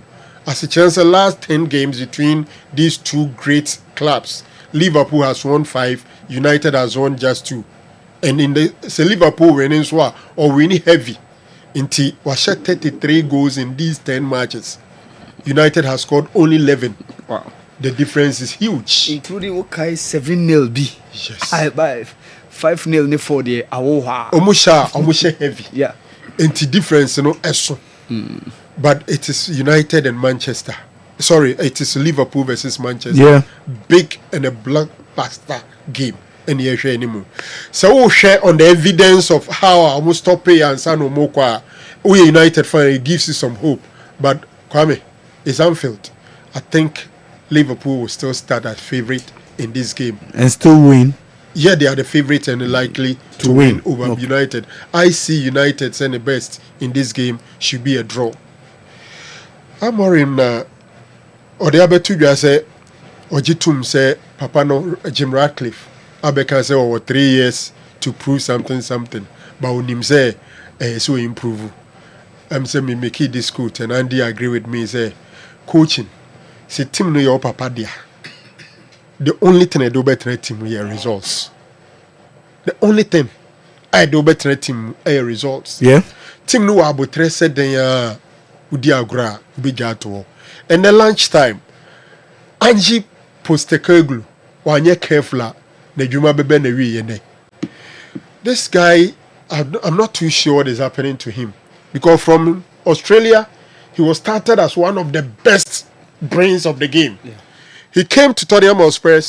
For me, after winning the Europa League with Tottenham Hotspur, just some 2 weeks after winning it, surprisingly, Omushone the exit door and Omuja Anji Kwai. At that time, na Nuno Espirito Santos ono nso aye adwuma edi ama Nottingham Forest edi oma ko Europe empanyimfo se agya kwan. A lot of people believe the sacking of Nuno Espirito Santos wasn't because of a performance, but only the powers that be a problem mumunyaye. Nuno Espirito Santos was shown the door. The door was opened to Angie Postecoglou. Kwame Obaye some 5-7 matches on Oheneba. Emunum ntwodie emumienu tipeko and Comodenas are started. So I hear on Kwan. He's coming face to face with Chelsea. Chelsea was also not playing well, but before the break, they had won 2 games in succession, beating Liverpool. As a chance, Chelsea have their mojo back. And I think Chelsea side the so Nottingham Forest. So a bra or mobile face to face this afternoon. Well, in fact, I'm Nisa Franco Nari, but that's it. I'm an Nisa Maudo and the various leagues are costing and they didn't want some out their Bremo final whistle Jumedi. So, yeah, twaso our Jumedi. So, and I just say, Bako, a year under 20 World Cup, I coso our Chile, said, yeah, CAF President Dr. Patrice Mosepe, editu just say, or she Super Cup, or she Super Cup, and you ya.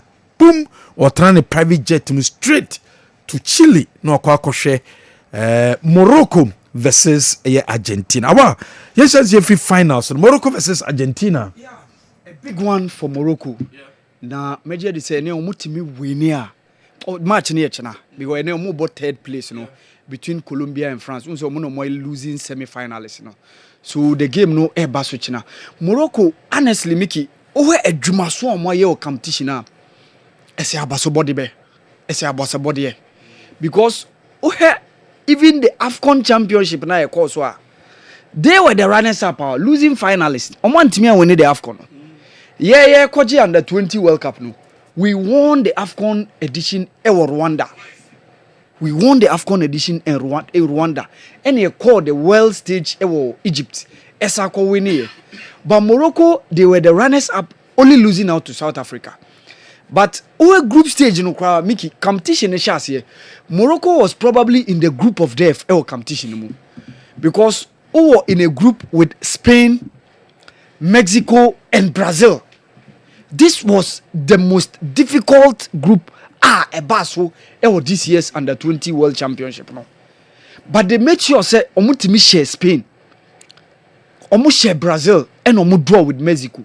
So 7 points they had before going into the next stage. Omu share South Korea, and of course they defeated South Korea, defeated USA in the quarterfinals, and of course the last game against France and the semi-finals 1-1 and then post-match penalties and then they determine who goes through to the final. Morocco has done a massive job. Mickey, Morocco investment eswaba. Many can say somewhere under 23 AFCON champions. Omoko Olympic Games a bronze medalist. Africa under 17s is your champions. Under 20, omo do World Cup. Senior national team, omo the first African country to reach the semi-final of the World Cup. And when you know within the space of almost 4 years, and omo timidia isa. Omo discussing football. Demonstrations I would do. Yeah, discussing football. Health, soon. Job. In the Why the other side in so? Oh, I know they within omo country, no. So the citizens are going to determine that. This is getting now much challenging na football. Yeah. Well, you might be tempted to be true based on your can. But I think say result no more this can football mo. Result no eba. That's the question. Yeah. Because to me ba say o might be why this can football but result no But when you say eba and who say it national team Susin Chensa, Miki, cut across board club football so they are performing creditably. So in all spheres, they are performing from club and international football. They are doing well. And one thing is Argentina tonight niji so make a African contingent the World Cup competition because Argentina defeated Ghana in 2001. Argentina defeated Nigeria in 2005. And Argentina, Ebano under 20, they are the masters of the competition. Ebano sa from who the leveler Diego Quintana Mobile, the current bencher of Argentina, they were part of the Malaysian 97 team. No. Oka coach Lionel Scaloni, Walter Samuel, Pablo Aima, they were part of that squad now. A share Uruguay, EDG under 20 World Cup. No. Check what happened in 2001. Sabiola, Di Alessandro, Fabrizio Colocini, and the likes. 2005 goes on. Lionel Messi, when he bested onto the scene. And I saw 2007, Emilio Nsue, Fabian Angel Di Maria, Oka Sergio Leno, Kun Aguero, Maximiliano Morales. It was a top-notch Argentine side. And when we Oka, Mickey, you can't the experience and Ejuma make a former coach Jose Pekamen Ababeye within those spheres of time. No? And Africa have reached this under 20 World Cup finals several times, but only one win pay. And that is the only Ghana winner Munyaya against Brazil Ebaso in 2009 Egypt. Because in 1989 Saudi Arabia Portugal defeated Nigeria. Australia 93, of course, Brazil, Eshe Ghana. We saw what went on in 2001, said initially Medica Argentina, when the host nation defeated us by 3-0. Another one in 2005 in Netherlands, when the Argentines won 2-1 against the Flying Eagles of Nigeria. And of course, Ghana so etimi Eshe Brazilian team no in 2009. So Morocco etimi win here. What it means Miki Omwa equal Ghana record no.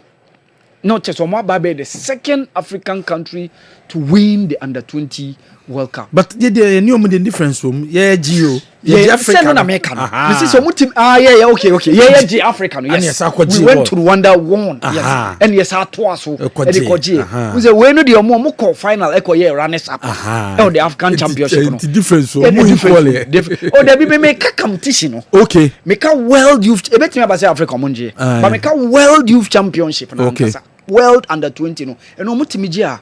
What it means omo equal the Ghana record no. Now indication amatene say Moroccan government through Royal Air Maroc try some bit me arrange 2 chartered flights na afma fans na omako Chile no omako support omo. We are going to support them tomorrow. We just hope and pray say omo ebetimi ayese adwuma no omo win that competition. Ebanisa ebeye ni munyamhye ama Continental no. I think said omo investment no is paying off. Yanko CAF Super Cup. Yeah, CAF Super Cup. Was it?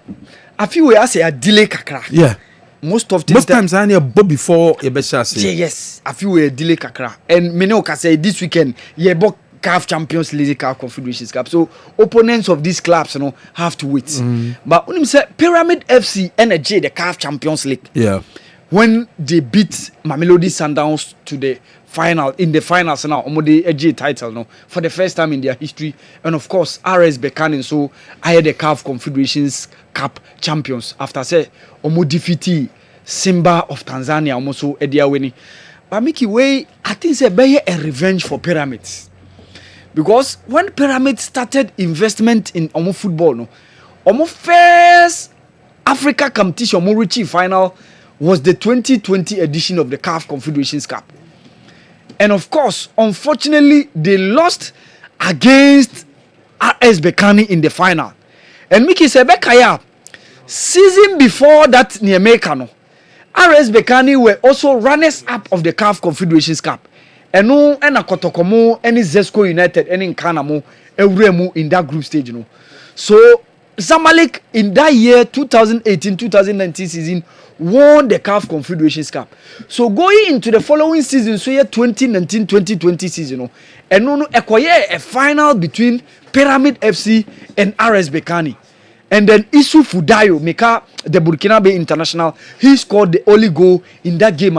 It's me, Eboa, Ama RS Berkane, Eji, Omo first African title, CAF Confederations Cup. Yes, even though in 2022, Omo win here, and then later on this year, and almost win here. So let's see what happens between Pyramid FC and RS Berkane. But the good thing for Pyramid FC is that game Miki Basu Ewo Keru.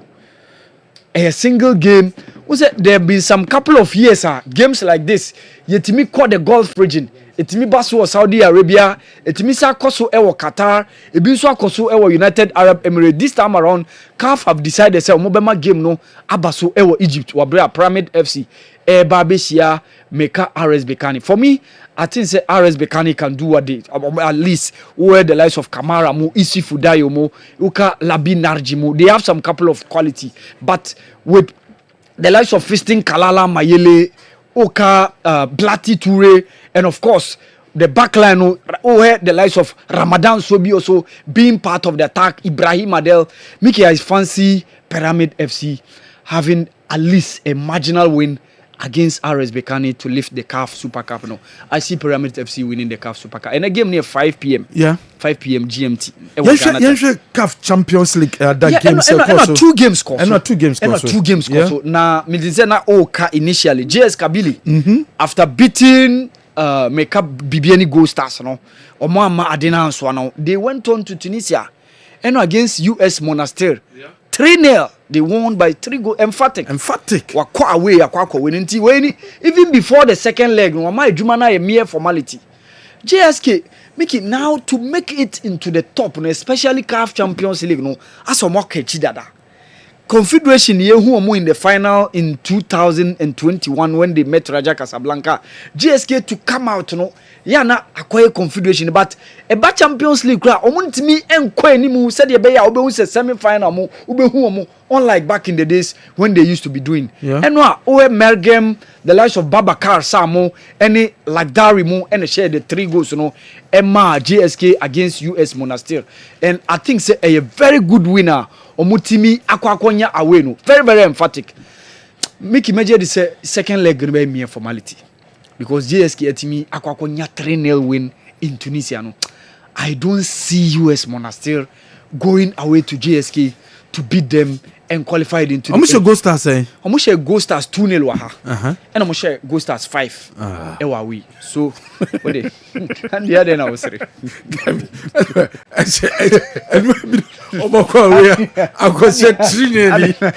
the other now what we Gold Stars just Gold Stars as how what's up we are question 3 now what you say Ghost Stars 3 for me G2 Ghost Stars ya dey chew oh you chew bi Ghost Stars andro mo gra basa Ghost Stars omo consider 7 obi an carry anto obi an carry slow for there as a corner of Africa koji 6 Eduana koji 6 na media ma koje 3 million inti Ghost Stars omo dey so omo ye bi na because so offer teams we mu nyina media ma omo bo a Champions League groups phase na TP Mazembe ni Mamelodi Sundowns come omo sa Sundowns into omo experience so far as the team near concern offer Eduana Stars Eduana omo ye Elvita club mo ne Raja mu nyina abo ha any certif mu nyina abo ha any asek into Eduana so what experience into ukona kodinsiensia mienu ahwe the status of heart folk omo ebebo Africa Champions League na final omo akọ Esperance Sportive de Tunis akọhye omo na kwa me omo so kono omo kodinsia Ghost Stars the end na okwa esrofo no munya careful esrofo no munya careful clubs from Oslo Pyramids Ali RS Bekani GSK Zamalek omunya butre o sheda no wanka wak o se wak de chira ko ko betian munti form kan Bekani ni has go do obo asene sensei 3-3 na 3-2 has go she win 3-2 second leg no na esrofo omunya butre na kotokonto share 2-0 wa yes but that game against Etoile no I say o she pass records in the narrow I say North African countries no kotoko timi omo pa as compared to other teams no nansan idea the last time Kobo African wa Accra no omo lusu ye o it was against Hilal en assertive kotoko lusu ye enti clearly nka o hwe between the North Africa and then eye kotoko as a hadie na ye in terms of performance they become a hodie but first no na ye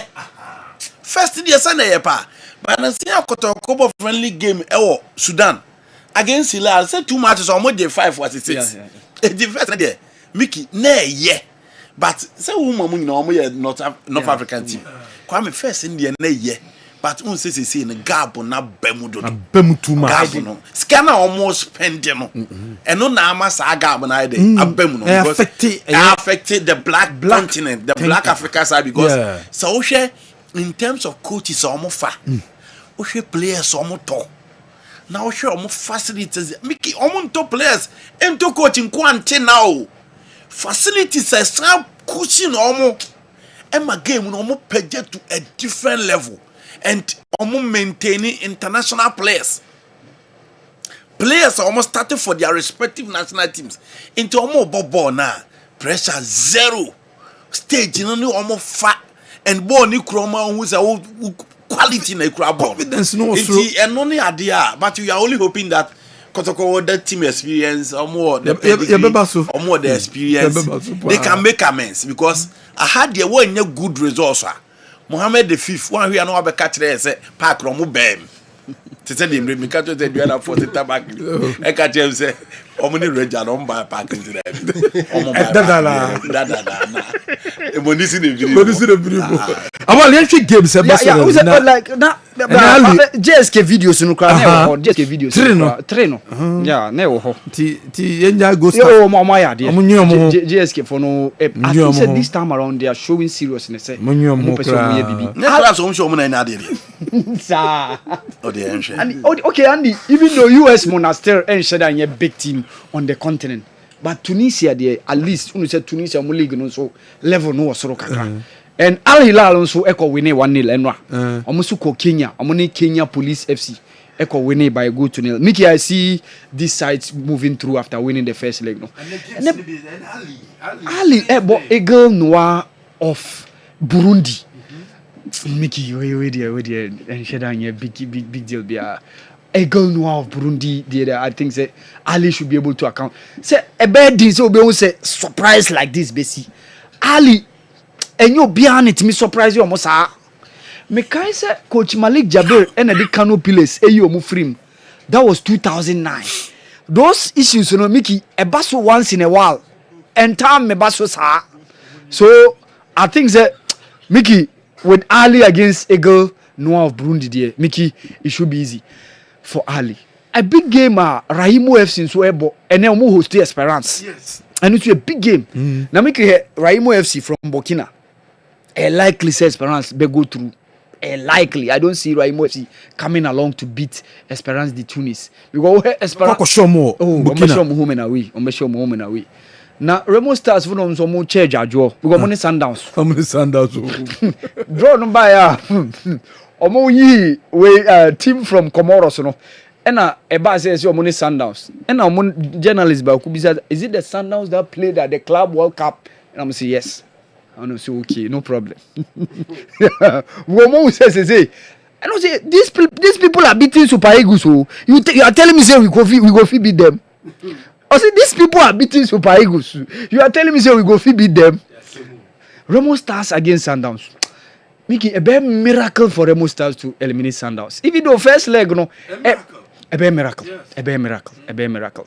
yes Remo Stars are there winning the league beating US Zilimanju from Comoros Island there but at least a meeting Sundowns there Mickey wow we say we do last stop confederation no Kaizer Chiefs call Simba SC we a Simba but enye Tanzania there no omo Kaizer Chiefs pass it through difficult times in that game against Kabuskop of Angola but I think say through post-match penalties, no, they were able to win that game, and I think say post-match penalties and a Kaizer Chiefs Euremu. Zamalek also ebo and Zamalek should be good through to go in that game. Etoile silence so ebebo. Mickey, the usual suspects, you know, there. I'm seeing majority of them securing their ticket into the group stage. Unse young Kaya mom for say where the last stage in Eduno. O qualifier Uremu into the group stages. We you opponent this week. Next week, your boss second leg. You opponent free me. What it means say rem to the group stages. Okay. Now Mickey and a calf super cup na ebono. Ni obeji benya $500,000. Ni obeluzu benya $250,000. Last time Andy Betena aka say o qualify Champions League unya $700,000. So you know na ya na mpempi mi bisa me say ya na yem football administrators no. Omo planning towards achieving this feat and said the benya ombenya sika edi be show mu team mu kina edi abo mu team no. These are the things that we need to be asking ourselves. Mickey, this weekend Kotoko against work. Well,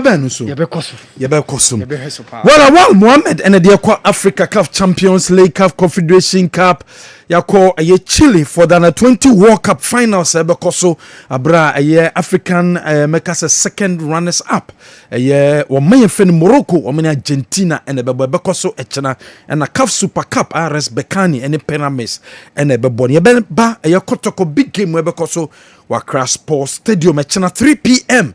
and I can say bekoso yanko the senior national team the Black Stars of Ghana kakra na Black Stars obekea weekend mu ana se wiki mu nyina Coach Otuado akansem bebre e dey fa Black Stars ye qualification players awodo we see timi nya omo na dey call a World Cup rebe na semba ko kan say over the core of the team na the core of the team no e be 35 players bi a wa use omo e de omo qualifiers a watimi enya womo e de use omo e de abo qualifiers ne e AFCON qualifiers no ebi mo gidie say still otoado ombie nsem na onsanso luku elsewhere enkope players ni bi embeka team no ho Andy ugidie say to say no so all call of the team about 35 players I will use some World Cup qualifiers they are bo a year African Cup of Nations qualifiers still be net in mana Kwame also biem Mejitum say every coach will love to maintain the spine of his team again. So Obo qualifiers now are about 7 months to play the major tournament. You need to have the core of your team. You players be ha. Ye nyina nim sende. Se kobase ye bo the blaster lister. 11 players ye de obo match ye be expect o mudin wo. Kudus Mohammed, Thomas Tepate, Antion Semenyo, Jordan Ayew, Salisu, Jiku, Benjamin Asare, Gideon Mensah. Say my fans on the Unya competition kakra. We say he's still ahead of. The recon the paperwork no go through and I promise you the recon be let you know. Our blaster they easy to say so we ba obebo. But say you na ka say Mpamba Baraman. Ni amfa Gideon Mensah mo. But Gideon Mensah for 6 years in the national team there's no improvement. It there be am ka say it is easy for you to say oh oba obebo. But say oba obetimi abono. E ya de fufro. Unless I call lucky now, kunya the law for Jikudi any be. If you could be uncanny be. Just all kunya no be. Into come. There was certain players, you nim say way more dear. Say Prama or Mobeko tournament. That's about 7-8 players. Yes. 7-8 players. Yes. Ombeko. Obobeko. Listen, I'm oh, Mr. Benjamin Asare. Master Beko. Salisu. Jiku, Zibo, Pati, Semenyo, Jordan, Kudus. Fatau Isaku Bekubi. I'm talking about players are almost sure status. Okay. Sure status. Fatau can start, he can start from the bench. Yeah. Fatau is starting from the bench will be already concerned. But the current form of Bobeko. Oh, Fatau will be part of the setup. And the Sunyama Bao Bekubi. Kwame. But the new bench is Semenyo will be able to sit in a Semenyo bench. Because he's performing for his club. Yeah, the record now can. Arguably our best player this season and African best player arguably it is Semenyo. Yeah, no correct. But you can't mention one good game for Semenyo in the Blaster. Yes, it's true. Yes. And playing for your team and playing for your national team are two different things. Inti Derek Cohn can be a brilliant player. A B or Beba, na or Bebre, and San Watime room. Inti Kwame, these guys are there. But the year coming a kusine say tournament na year kono. The entire was a bemun ne say. Mijitum say Ghanaians are really concerned about women abo. Yeah, one more abo World Cup na ye, one more qualifiers na ye form nko Kwame, and yes, I need team. Team and yes ane no se kotoko players na omo qualify for cup champion confederation cup no mo omo nkofa hubeja mu ma meka ho omo boy ne yem form nko and yes ane no se option to add quality also add quality no because the platform na ye koso no enye Comoros ne ye kwa akohia enye Chad ne ye kwa akohia enye Madagascar ne ye kwa akohia enye Central African Republic ne ye kwa akohia. We are going to meet the cream de la cream of players. Galaxy of stars. It is the biggest stage of football where experience and quality count. Kwana koshe Ghana ni Uruguay no. Omo the experience the ye kojo. Match na Ghana ni bia say na be the easiest game for the Blasters in the last World Cup. Yansum. Enti players no the core is there. But Kwame, obia ni wa like the right back. Ofa Kalibirinchi. Ofa Mohamed Salisu. No, the Ali Dusedu. And Tariq Lamte. So here Tarika. The last time Tariq said, "Oh, bo, a crucial game was the World Cup." against Korea. Yes, Tarek is a very good player. As I was setting up the 3-back scheme, now so almost as a right wing backer, you are good to go. But once again, Tarek na ye kano match be pa na Tarek aba ebetimi aka say your right-sided defense here, ye braid ye nya solution to that. I've raised concern about the left back, Gideon, and then Ebenezer and Kwame. Oh, Sheva against Comoros. Oh, Sheva against Mali. Then how will you fare when you meet Vinny, Neymar, Rafinha, Lami Yama, Nico Williams, Kylian Mbappe, Dembele, and the likes? So we am Comoros. Any Mali attack we are be any way. And I was your own podia. And I come. Usia Brazil attack no Usia Spain attack no England no Kopama waha Felfordin waha Radford na Harry King na top no Watkins ya wo mapa. Obekon say. And I say what mo. And fancy bia Neymar just behind Joao Pedro. I don't know Rafinha. Now we say Matias Cunha ne and Estevao ne Rodrigo ye wo mapa. And e ball na hwa wo mokra. Enti Kwame Eduma ho. Hey, na me give fancy bia Mbappe wo top. Na e bia Michael Olise wa ha. Na Dembele wa ha. Na Desire Doué wo ne chiba. Ni ki adwuma wo ho. Da Mbappe wo top na Marcus Thuram ne Desire Doué mo. Ye wo mapa. Na boa kokona mo so eti wan hwe no kra na yasem mo nti ombiem na Kwame. And again Kwame obi ya Ghana ni no form I was say ye boko World Cup ya bo qualify nti me mfa na meka ho. No, we have 7 months ye players the cry ye can be mu betimi improve ache de ye one no. Yeah, ye 7 months a players ni bi wo cry bi ye nkai omo. Kwame Zibo free hin na ba be ready midfield him. In the last 2 years, now you care about Majid Asmeru, say you midfield in Nidia. Now you care about Salis Ahmed, say you midfield in Nidia. And no more way, Kwasizibo now be take over the central midfield role for Ghana. From nowhere. Then a good season, Rio Oviedo, and he's playing very, very well for the Blasters. Until you better know about say because Jordan had given her those goals. Said, oh yeah, corners only form I so going to find no. Kwame, please tell Andikem that we are talking about some players we have called and they have turned the call up down. Okay. That is what we are talking about. Now it's a player so we did say from one man. So we see a biemu still yan sans more chance. So when me position players no. Me see you crew man. Yem panim for no mulidi no kro fail patriotism test. Because asem no uchire mu kwa ho na be kwa akosi. Odom wo mo man mo dom ho che o man no. And come we know these leaders. In here say me kom obi anim. Say the oman na je o Ghana enya 67 how many years awa? 67 years right? Oman enya 67 years ni. Into Omokra individual, they fail the patriotism test. Yes, 68. They got 2 years from now. Yes, celebrity 70 years. Kwame Omo fail the patriotism test. Anybody who raise concern about me and form many problem. I respect that opinion. Okay. Say, or your door you or your inkatia on a body aqua World Cup no. Me and Fanema, I respect that opinion. But my opinion remains we need quality. We should open up. So if they are available, Kwame open up on a day. It say.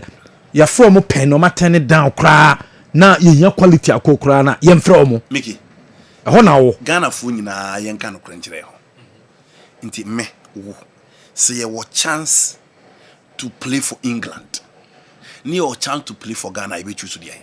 Let's be real here. Kwame say your chance to play for England ni your chance to play for Ghana you be choose there. You be choose no.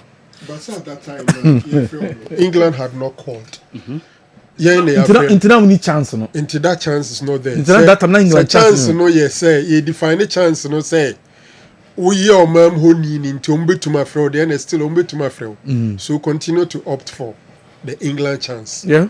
More. When we called England friend into friend on the friend a chance there then the England chance wasn't there.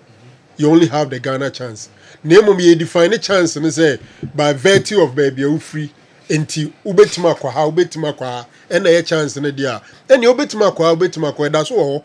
So your preferred choice, which is England, is still available. So you should wait for it. It's still a chance. Wait for it.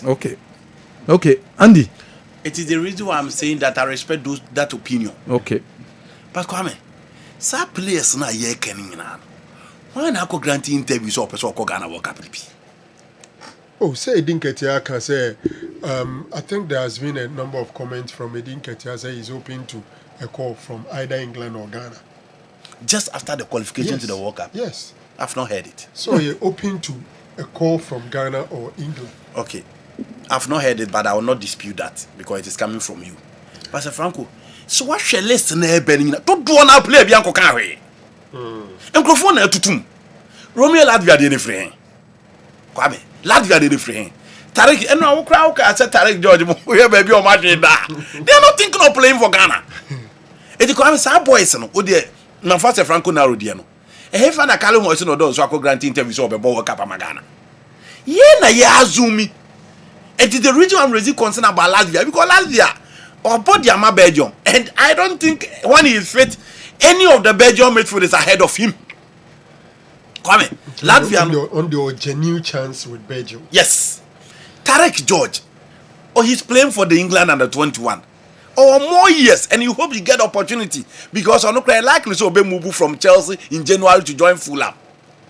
And the almost hard boys, no, the any pa Martin and the num so okay Francis Amuzuno. Also the Kwame Mini hobby because Amuzuno. Omba quality na ye pedia ka ho na akọ bomodi o World Cup. Enya ono na mehwe. Enya muzu. Enya ono no de enya ho na mehwe. Enya muzu. Dabi enya ho na mehwe. But other players me believe say Kwame ye team no areas be bebre wo ho we need to improve that department. Ehemfa. Mickey, my ntupunu nim e wo goalkeeping department ho. My ntum. Yen consider be Chedofori. Say our form dia wo ye Ghana ni. Say no me kan ho say in as much as Richard Ofori am ye di yaw no. See a fa blaster player bi e be no bi akafa no. Obi me di yaw. Mistake. Na nesa alusu ni anu Sudan boy America kra no ntimi ntumi no. No correct. Jiku ya Central African Republic or hanyo na ma ehye. Gideon Mensah bibiri. Ali zedu na no kwasa kwa euro ntimi ntake no. The mistake do bia obi. Pate bo dia ma blaster base 7 years ni. Oka Pate best games in the blaster wo yin ho enuru 6. Pate level ne ba bi okokoduru ye nyina. Kwa menye Jordan na anu ya na fe ni ye Jordan ayu abaso. Jordan abo blaster amro 10 years. Into obia benya ne so ne de anti on semanyo na etitete kura yenim de oyo national team mu inaki ba na nsen aye mfamu ne so enti se yakoba se ye mark obia na de marking scheme to ho a ye benya obia errors eyapie enti ye mayentum ye goalkeeping department bayentum again the right side of defense mayentum ye left side of defense mayentum even our central defense yes enyanyo complete because Kwame ya three back ne luku shake brutal adete Salisu Jiku e luku shake brutal na o person who say luku shake at first cross na come out for ne two ye no what dey share the disposition of the three back no intimate and two central him even that midfield Kwame se ya ye nyina ye kwasidibo ye mfa no se akọ tournament we pra fa na be fele sa agab no Ilasha Uzu Ilasha about time and again the atre ye say we need a far better pivot than him. So we can't rely on him. And that's uncle. He played the Ghana against Nigeria. He went to the World Cup, but he hasn't been improved. Again, central midfield. So see a team ne pa ko am say Pate pra ho na be say ndabre. Pate. So we pra the ndabre ho na be say. One say there was a missing piece over there. Let's say position ni na ye here. The enye na baby wins you were enough. Okay. So Obi case argue in favor of the recent players our wins are the wins any problem no Jamaican say wins no your players on betting about wins as abo enim okay those are called forwards Obi to say Semenyo obetimi about their friend 11 obetimi about 7 obetimi about 9 but Kamal Dean entimi more 7 11 and some about 9 into who check the profile of those players Kamal Dean and Semenyo dey pay so for Obi say Jordan Ayua Jordan betimi about right, obetimi about left, obetimi about top. Into Jordan profile no, apart from energy, Semenyo de Bemano, Jordan Ennis Emenyo profile no ya epe. Ofa Fatawu Ishakwa, he can play on the right, he can play on the left, ultimately the line no. Ofa Kudusu betting your ball on the right or betting your ball on the left, ultimately the line no. Unless you decide to go in for a false line, when you have a lot of creators behind him. Obi the West Ham, the example, the Ama Kudus. West Ham, Omu Lucas Paqueta, Omu Gerard Bowen. Those two players can create for Kudu to score anytime. It's Omu bet him the Kudu to Akobo force 9. Tottenham was bet him the Kudu to Akobo force 9 because Omu Kulusevski, Omu James Madison, Omu Robert, Omu Odob, Omu Javi Simmons, Omu James Madison, Omu a lot of creators. But yeah, cry chief creator in the national team na wine. Now born I bo against Mali and against Comoros no kwame born I bo nyina pa chances are creating here na dey. Inti one area e wo se me ani da ho pa ne pebi e creator. Se born mi ye dia. Player obetimi a create dia ma ye Kudus. But how many times na Kudus Muhammad e create the Magana? How many times na Kudus Muhammad e create the my forwards no? E ho ni ba bi e wo se ye hwe. Inti Mickey on my idea, they've qualified us to the World Cup. But Kwame, I don't think Comoros will be better than any of the team that will come to the World Cup. I don't think Chad will be better than any of the team that will appear at the World Cup. Inti Mayan 2 year prunim. Yem. For the issue of Mayan 4B, your friend I respect that opinion.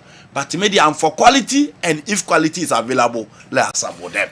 Sir Franco Naro, my member, but where every MC Maleka or say the North African clubs find it difficult to dominate us here because of the nature of our pitches. The 3-0 loss of FC Monissa doesn't mean that maybe any Gold Stars are better than them. They are currently even better than our clubs here. MC Malik. Okay. Well, now. Yes, I'm Gold Stars, and you know. So mo brewe ye pitches ne so to me good pitches for Ghana ha yenso ene mba wi ata so pa wa ha so do person chance monster for no pitch no that's so ti no munya omo no ye de ha de oba na yembiem net no you see Kwame World Cup ye de nipa 26 ene beko but ye madwem say almost 20 there. I decided. Almost 20. I decided. But yajitum. Maybe somewhere May. NSS country be are sending a provisional list. Edeko. A free sabreko come me no. A juma be bri ho. A moon semni be bri. Sabi adeba ko e football ho untumi nyim free my friend injuries. Ezbetuma bem. We are there. Me hu ne say Ghana for boys, you know. Utie utuado any other there are players they are also monitoring. What I say? There are players they are monitoring, and some of them, there will be somebody who probably did not take part in any of the matches of the qualifiers. Are still a baby room. A bit is a con there. Yes. The utuado can fan. Men discusses a man come be a me didn't the con the papers go through pet Bakobi. Who's a Mickey corn crowd here? Your friend Bakobi. Yeah, so no crowd here. You card no. Quebec squad, but not paper works in the BBA Nyanye complete. Before the Mali game at the pre-match, dog. One of the journalists asked him. I was at the pre-match conference. One of the journalists asked Coach Ado, said, "DNT the recon. Ye expected to be cutting went to me and Mobi. And I reassanted to me to send the paperwork no and Nyanye complete. So con they no katim no even your last 2 games, see. Yeah. Dear boy, yeah. Comoros in Central African Republic, you know. The coach wanted to call him. Yeah. And during meeting, I'm more discussing and now Coach Nika say, "Opposite or the con eba." And I see free management committee member back one. Hey, South Africa, dear no. In 3 years old, South Africa, dear. Yeah. The patcho. Number 3. No compensation. Then back for that. Even last 2 games in the crowd. But the documentation, no. And set. But I know FIFA. And more FIFA the upper or super. You can use him. So no FIFA. Yeah, but train FIFA. How? Set documentations, no. Or your Germany. ɛna ɔsɛ sɛ wa switch ne passport works ɛsɛ sɛ FIFA clear ne documentations bibia ɛma hu sɛ sɛ but what ya according to him so who did you so what ya you can use him but na sɛ FIFA na nya no na bɛma clearance you need clearance ɛnyɛ okay sɛ Ademola Lookman sɛ na Obama England okay see ye ko border play off against Nigeria many wa ye oti ya na wa na o make na news no say ni nationality switch na dey I complete FIFA na man nationality switch yes FIFA there be or switch ah say ye di concrete ema FIFA ema bibia na clearance eba nti clearance na ba na e say player no bibia is set ni documentation bibia is set obetimi abo and no dey simple okay now mami too yeah so it's not only the goalkeeping department almost every position so be a man home so because so far center backs now maybe we'll go with 5 center backs, we may go with 4 center backs depending on what the coach wants to do me hwe mo ampempi nka coach is na mo 3 backs no mpempi ya na nko mo di full back baako eka ne 3 backs no eho what you say but the coach ne 3 back no about proper center backs 3 mostly either say the right side or the left side or the full back baako be ba beka center backs no tisa more bu se be look show and a proper center backs no but any coach no pay 3 solid center backs inte ekobasa as chance be out the be 5 or so ne beko inte dru ba bia the coaches ni person mo koye kra no enso bebam bi the other players are omoya from munya bi moye omabeni na muko enti a good number of players still don't have their position secured no kwasem ni say o cast your mind around that there are not also so many Ghanaian players are available o share last year obviously Iñaki Williams when fit will come back Tariq Lamptey may have to fight looking at the current situation because right full back no Caleb be a natural midfielder. Oh, yeah, midfielder. But Otuna wabebo right full back no. Wababeka Aminu Ali Dusedo. And you are talking about some 3 players in that position. Ukofa left full back na se Koiba na Anan Ebenezer Anan and Gideon Mensah. Maybe you would want to take 2. So Ibibe follow.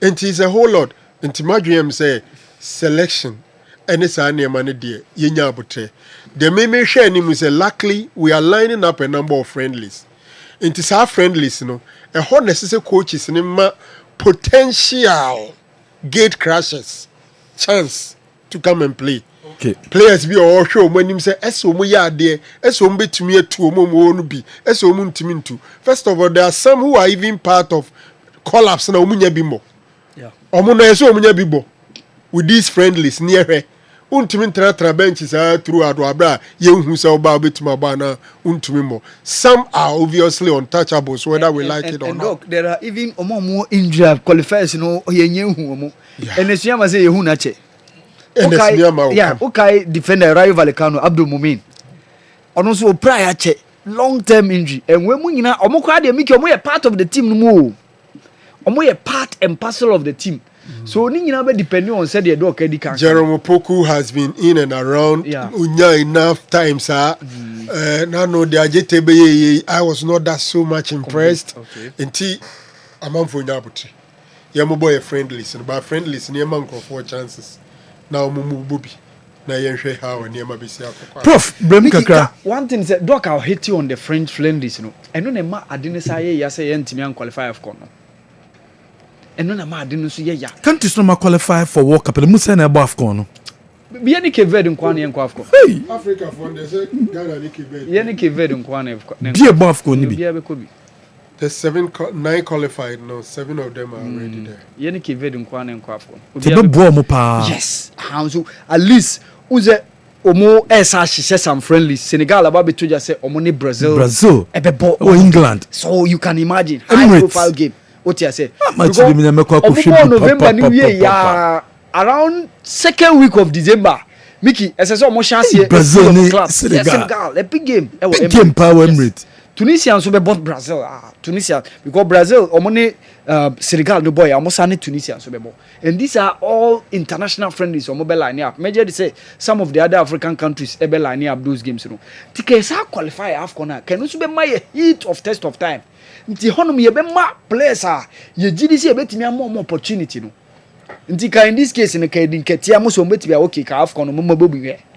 Otiase. So say lineup of the friendly games ne yebo we are untimi nya international friendly bia miki till March next year because international window no a breaky November in a calendar year a breaky as a besa babak just a March.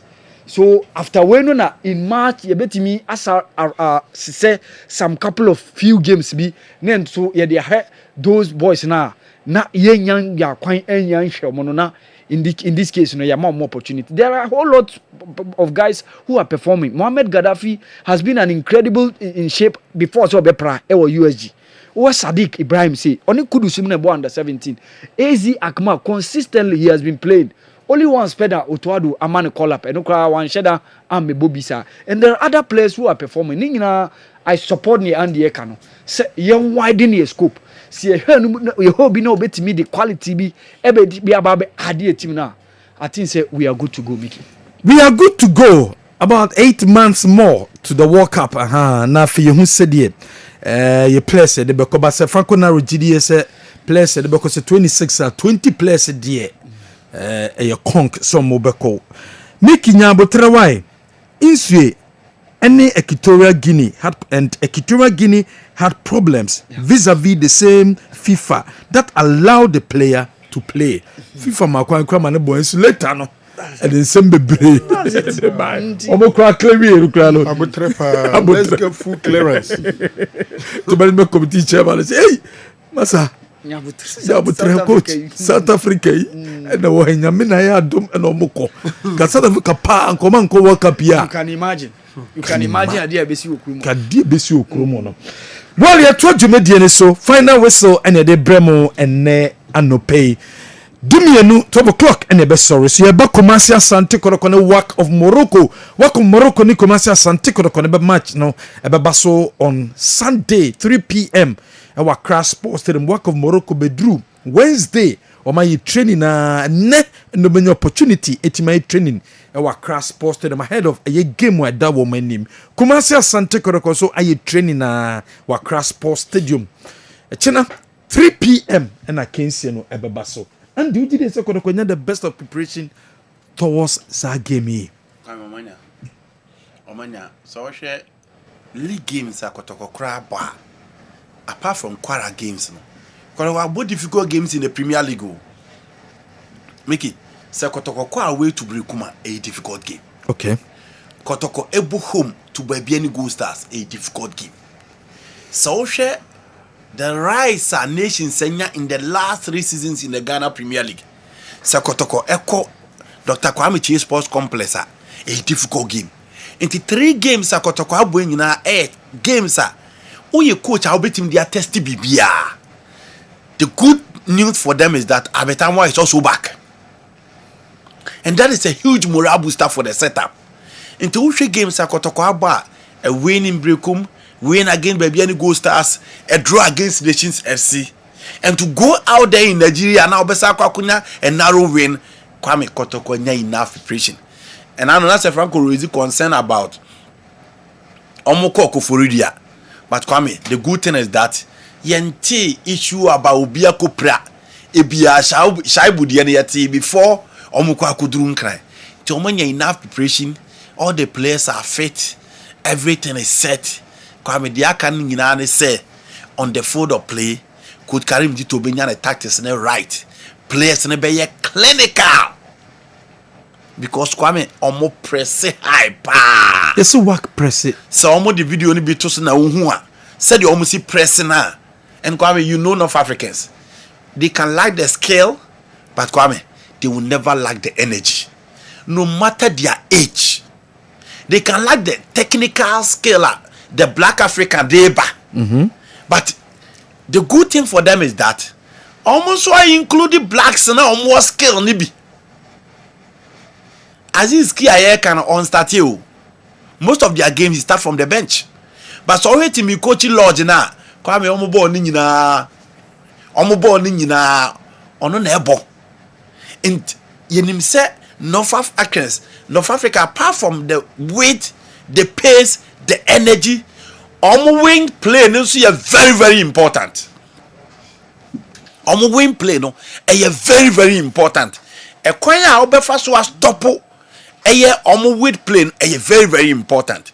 Inti Timikochi Lodge wa ha ena won Northern Amrabat and so wa ha ena Haruna no leading the line. Enti goes na from Haneha na ba bedu Haruna ne ho. Enti those are the players meaning say Coach Karim Dito has experience the level ni baby wadu and playing of Africa team for several years no. Kwame onim the loopholes within the work team. And Kwame so onim the loopholes within your opposition and on the Buama team advantage over them. Because what there, Kwame, they look organized, they play in terms of the structure. And Mickey, what they shaha? Where they almost say about no they call. Come on, my. Let's move on. Play on Yanko. Mickey, how almost born? Say how almost win the ball. What they how almost win? How almost win? How almost win the ball? Come with they are on the ball. But we know on your the ball near qua. So ball near ball almost what? Look at how almost the roads for them. How they almost close to game now. How they are in transition. I'm talking about their defensive transition. So opponent in the ball near ball almost what? And the 1 minute. Okay. My uncle Kumani so na yene head coach. Edema Kumasi Asante Koroko coach Abdul Karim Zito. Owa homane so yene ndi nkomo few questions na fe yeja coach omo ebo djumedie bidi coach yamwache ende ba Kessben television so ene Kessben FM so ogidie se mo hoye okay obi bebusa se coach Abdul Karim Zito ene Kumasi Asante Koroko timi munya the best of preparation towards work of Morocco game.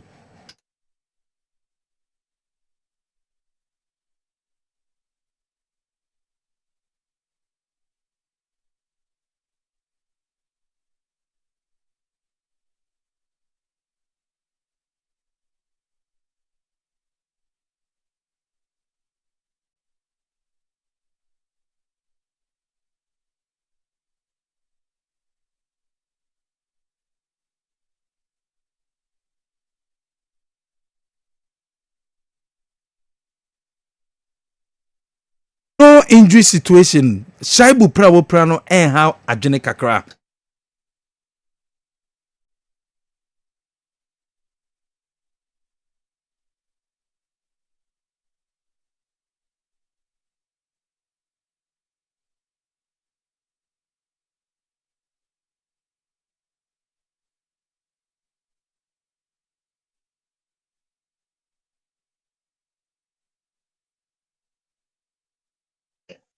I don't want a player number one down now there. There were certain positions in the team. Numpo put standing nine, put auxiliary. At least and now you can attack from the wing or something like that. So that is the problem we are having, but we also adjust that we don't pray for it. And when the need arise, there will be an environment to work. Okay. Now, work for no when the opportunity no place assure kakra. Oh, and I pay cry. I'm on 3 occasions. At my show, and I pay was the last one.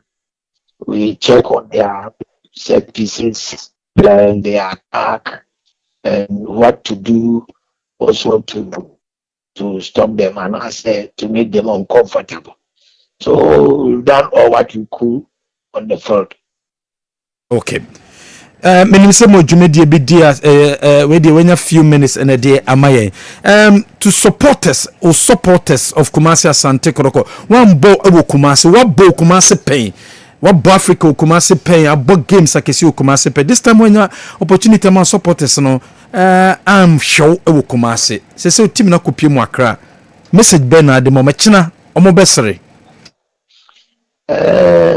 Obesere, but the person in Abeka because they are very important. Media, I cherish a lot when you have your supporters backing you. Sometimes it will ginger you to victory, and sometimes it don't, because the North Africans and they say, "Only one money will be an eba." So I think Kumasi to Accra there.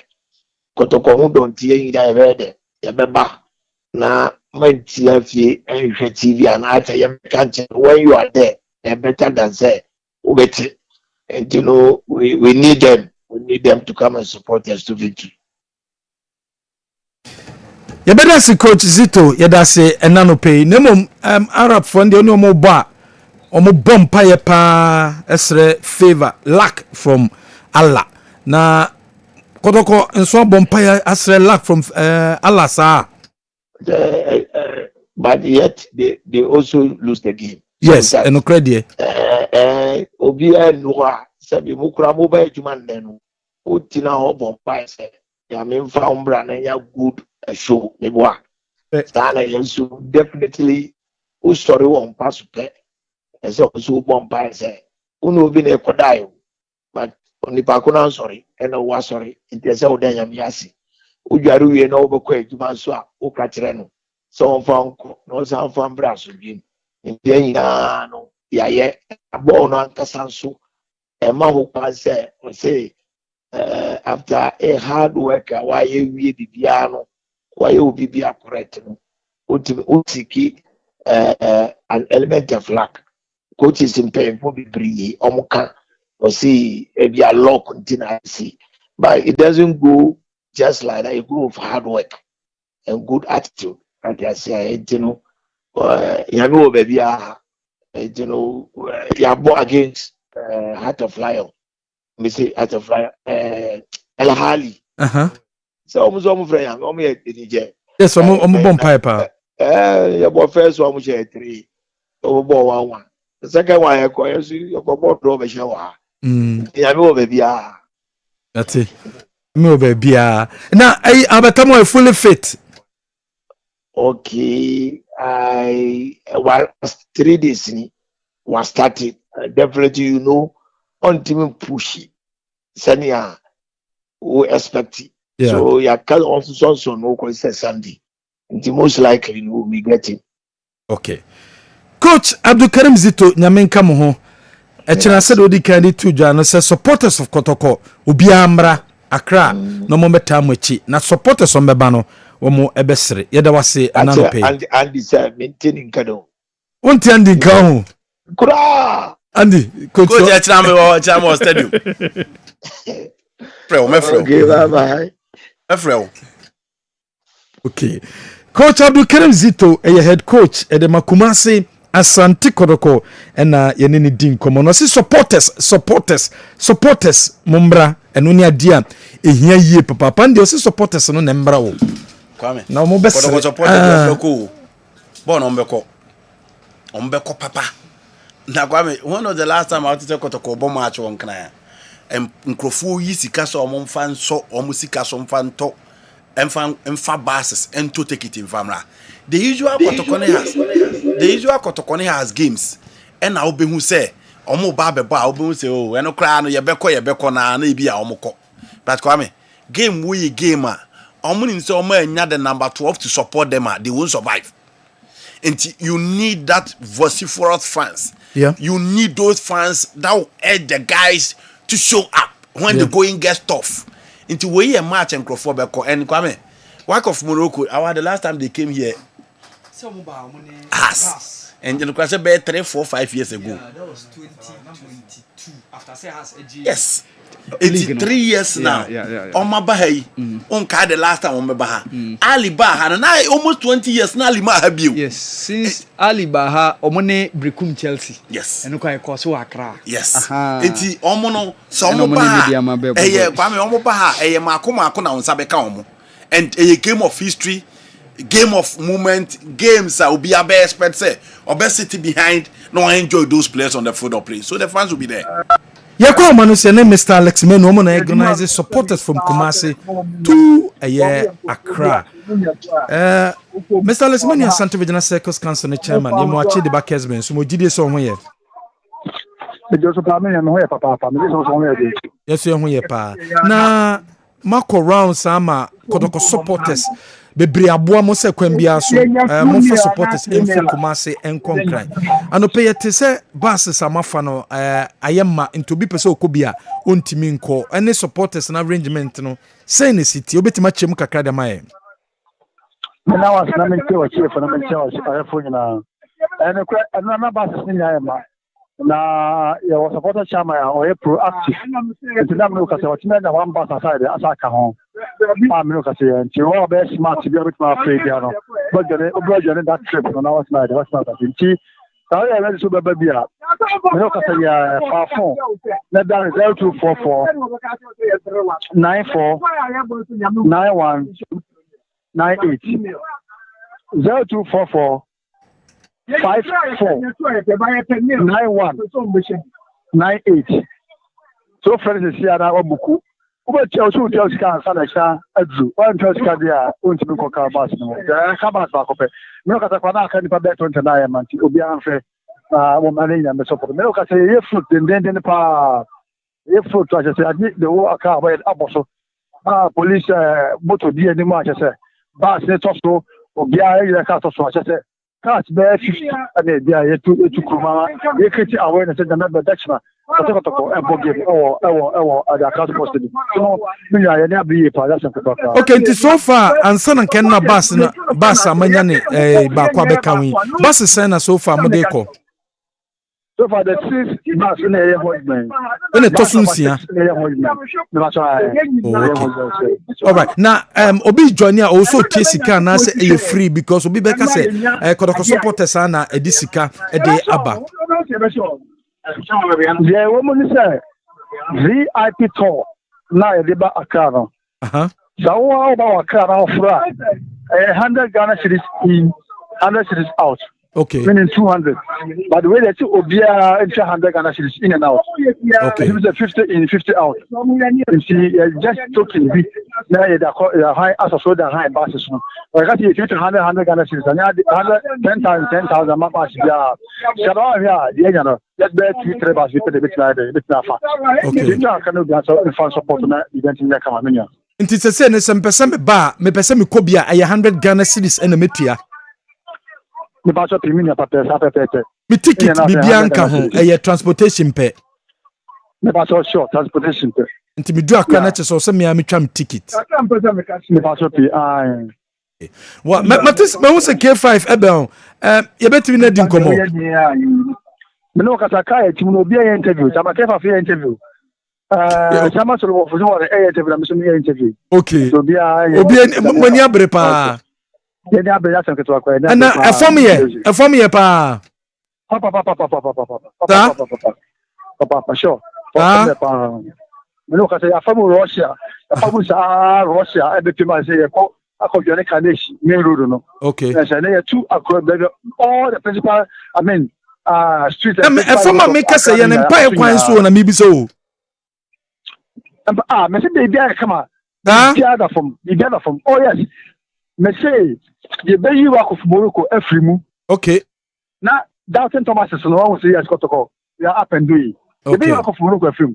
And yes, I'm saying they can watch some more. They can the 2-leg affair they can watch some. Okay. Probably we are not going to the handle of work of Morocco. Yes. Okay. And then chairman then tell me who sa then the mo a e ma mo gidie se metime you work free. Someone say ne audit na no se see no. The motivation to the players no. Many so so just so kokra. Ama players so aka say I want to see a chomudi in gold. Our Santimine. Or our Asante Kingdom. They want their name should be written in gold in Asante Kingdom. Okay. So a player that's you have to win something for Asante Kotoko. Or you have to perform very well for Asante Kotoko. And so it's nice how they the amount. And the players look almost no more cano.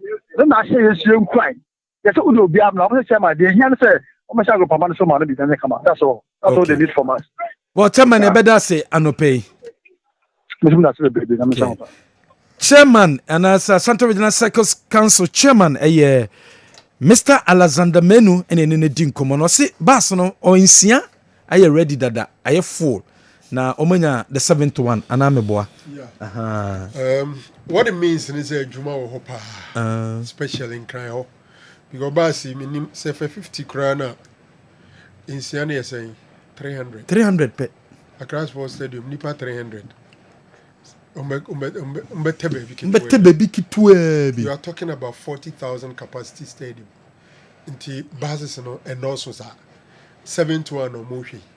So a big crow money ni part from her to one maybe about 400 maximum 500. That's a Juman wa crap. Juma wa crap. More Juma ye pa. Inti float no more is in order. At least to create some level of awareness. Mama ni change me din komo na fe ye ba na mama wa ba game no mu ni ahwe against WAC of Morocco. Gentleman Dental Clinic Limited. See who problem be afakoda wo mo omba boa wo asolve problem no e dey amount. Ana me boa. Eno ano no sape. Bibia e kama pa. Eno nti so wo problem bia wo teeth. Say teeth replacement and say extraction, restoration, examination, bibia fakodan judgment. Yeti wanope. All right. Yedi kai Samiki mami di kai enchiao. In fact, watching it here, say I should 40 me steady baby okope watch we free na. Na yechia Ghana phone na ene Saturday Gentleman Dental Clinic.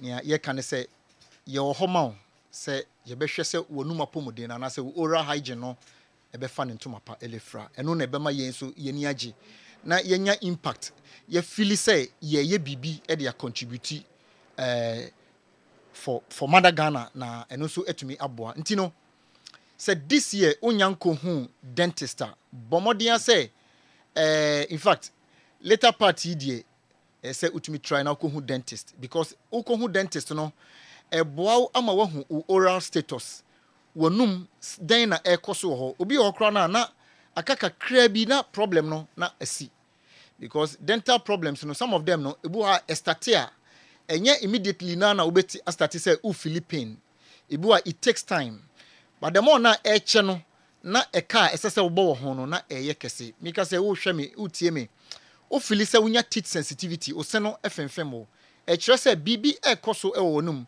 o brush a o hu blood e wo mu the friend gingivitis no ni nyina e kire say ko hu dentist immediately na yen solve problem ne ma na last week ye can overjet ho asem na overjet no ye kire o man for say ene say o upper teeth no because ese no upper any lower no ni nyina e ka bomu na etumi abalance ni alignment na etumi break it down aduane kama but when upper teeth no especially front teeth no e protrude over the lower one na etumi ema unya problem and I say the friend say wanya overjet na overjet no in fact say obinya overjeta aya na akoye asem because to ono no for say bibia ni ho a obetumi ayama ayeyi nti aya na ama ne confidence no na ekofom ontumi express no e wo nipam ama oye obi a waye quiet person on pese obebie na no nipa bebre wo sa e how yi bi nti last week no ye church o man for because this time ya enhance ye oral education no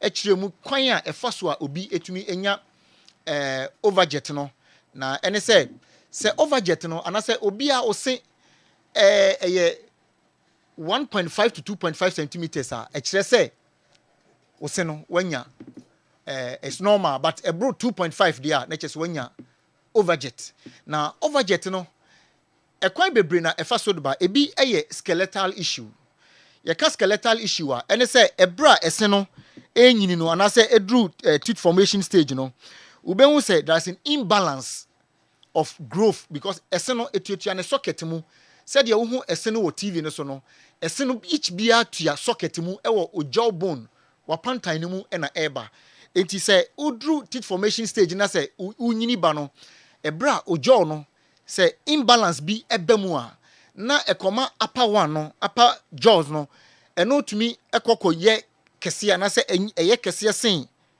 lower one na kyerɛ sɛ akɔfa asɛm de aba ɛna obi soso wɔ hɔnom a mika sɛ ne lower one no yɛ underdeveloped ntumi undevelop yi ɛno nti ama apa jaw no aba bɛyɛ kɛseɛ nti ɛsene nyini no wobɛhu sɛ jaw no a ɛne ɛsene ba no na ɛno atwe aba anim tententen na lower one no na aka akyire na ɛba saa no a in fact na akɔyɛ problem kɛseɛ nti ɛho bɛhia sɛ wowɔ saa problem yi bi a fa w'ani kyerɛ dental clinic na immediately no dentist nhwɛ ho asɛm nka yɛwɔ specialist ɛwɔ Gyangyema dental clinic orthodontist a woba yɛbɛtumi ayɛ ho adwuma na ɛse no afa ne ntoma pa ɛde afra ɛna another factor so a ɛtumi ɛma obi enya overjet no ɛyɛ sɛ obi hɔ nom a ne deɛ ne yɛ tongue thrusting habit yɛka tongue thrusting habit a ɛkyɛ sɛ abɔfra no sua no wo sɛ ɔnom ne tongue ɔnom ne kɛtrɛma no na sɛ abɔfra ɛnom ne kɛtrɛma ɛyɛ pressure bi ɛna ne tongue no ɛde pushi at the back of ne teeth no nkakra ɛtu wo sɛ na ɛhyepu ɛse no na ɛhyepu nti bedroom rebi nti sɛ dua na dua no wopɛ sɛ dua no form shade na afei wode ahoma asoso mu na wode ɛboɔ bi akyekyere weta no bo sɛ dua no afom shade ni wie a entimi ensan enko na chibim sana tongue thrusting habit no etie ana obi so a too much time and as a prolonged pacifier use say abofra no ne maame bi abofra no isu maame ne pese oye ade na ode pacifier ahya abofra no num pacifier ne ye saa ne ma na se toy ye de hye abofra num ase nipple and say feeding bottle ano no o say de be abofra no be kana no atum but say abofra spend too much time our pacifier ho a with time because a hard object no na e shape ne se no nkakra nti afi bedroom rebi no abofra ni benyini no na wanya overjet and afi so another factor so a ebetumi ama obi enya overjet no so eye genetic factor obi ho no ma abusua ofiri mu no bia ne maame side ne papa side o ye dan a likely say obetumi enya sa problem ni bi na overjet any overbite no am say ese ne sa ese ne say yɛka overjet na ɛno deɛ ɛse no animu deɛ ne incisors no front teeth no atwe anase apotrudu over the lower one no ɛna ayɛ te sɛ horizontal bi saa na mmom no overbite na deɛ ama sɛ ɔka ne sinisi so a ne premolars no ɛne ne molars no ɛno no tumi kɛsi so but front teeth no animu deɛ ne ntumi ɛnka nsi so eti ɔkasa a wobɛhu sɛ ne kɛkyerɛma no na ɛnenemu obi ɔkora ɔda no wobɛhu sɛ ne kɛkyerɛma ne tongue no na ɛtetemu ɛho behia sɛ obeba Gyangyema dental clinic na yɛde braces ato so na ya correct it is ɛse no ayɛ misaligned align here and then your friend symbol glass no sɛ align here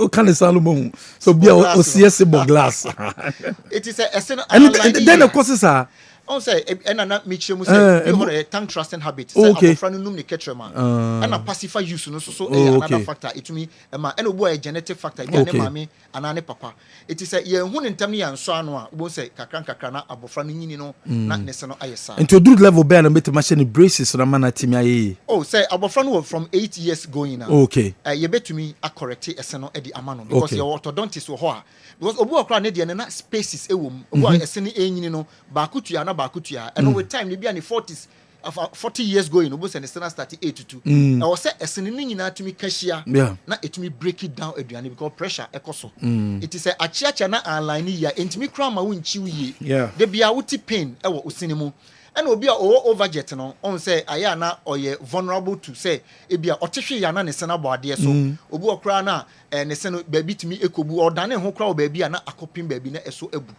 sa niyama ni nyina eye ade a over Gyangyema dental clinic ye the braces better so na ya correct na the good news is that opportunity wo ho se obetua osika no nkakra eti kakra bi ekura wo no o de bomodi ane bra ye beji na ya start procedure no the braces no egu so enti kakra wo se na correct free was 055 913 95 82 055 913 95 82 and 0549 906 588 0549 906 588 Yewo Kumasi Bantama Abreport Junction Total Filling Station ho eho ena yewo Oko Accra your branches too.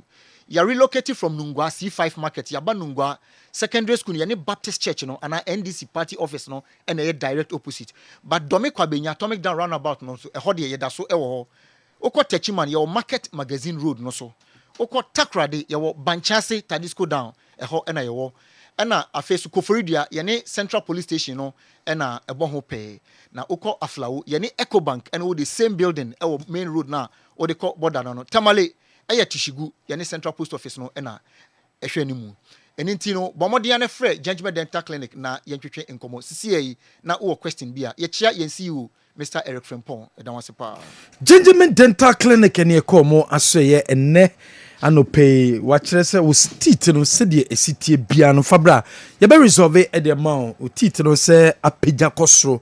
Bra na yen hihye ne ye emfama wo na utite no gap di dem bebre so a enye unyini adache ebetimi haw pa eno si bra na eno so yen hihye ne ye emfama Judgment Dental Clinic e wa Abreport Junction wo head towards a Angel FM traffic light na sia building office on ko Total Filling Station no sa building mo na Judgment Dental Clinic omo e sindie ehu hia enunti ma o se hunya baby abekobia no utit na bedi kan e de akyere wa ye be hwe kotoko game no kakra na fe Ghana Premier League matches awodo no e de atoa so andi ye hwem kakra kotoko ene work no na fe ye mfa Ghana Premier League no entoa so wala kwa me so tie coach Karim Zito a na o kire mu se Indies bia ni camp the only problem was abetamwa kwa me absence there e be ye big blow. In the absence, be a big blow. But once again, the good thing is that also on the boys and to watch videos, no, and Lord, I'm more solid. Patrick, I see you do air no look a bit shaky when he's defending. Yeah, and those two players are key to the Kotoko backline. Info, 2 and 3 no, because Kwame, South African in the ball. So my friend World Cup qualifying. No, he's been part of the national team. To be coach Lodge or a good. Or a 3 JC Edima a year work of Morocco or a super. Until no dear Omunina Sukwame. Omuma Ninin Kone home. Omu make sure say game no omo bebre. Omo manin kono mi home. And more be me coming who na obia. Obia himself work on me a very good side. Into lodge dear or more in corner home. And say Jumano Lord Dabo bit me aye and run so. This is another opportunity for him to show to because Kwame, it's a match you coach to do how about should be. Sena ono kra man assistant coaches in the beba. And na empenin form matter in our football you now will be there. Go in Ghana Premier League, God, they will be there to support Kotoko and make sure someone enjoy game. Inti Lord Amwa were Jumaye. And I'm saying that the channel of supply comes from the left side into where Jumaye. Patrick see doing a bed market Abranti FN Northern Amrabat. On the right, on also where Jumaye. Because Kwame, omu game you know free midfield right, no ma finish it. Midfielder, I'm going to call right. And I'm pressing very high. Sabo ni kura I'm try so close to every space Kwame. Wo de Sabo wo de hwe. Also on pause wa here. Mickey good. Before mo ba beje ball no.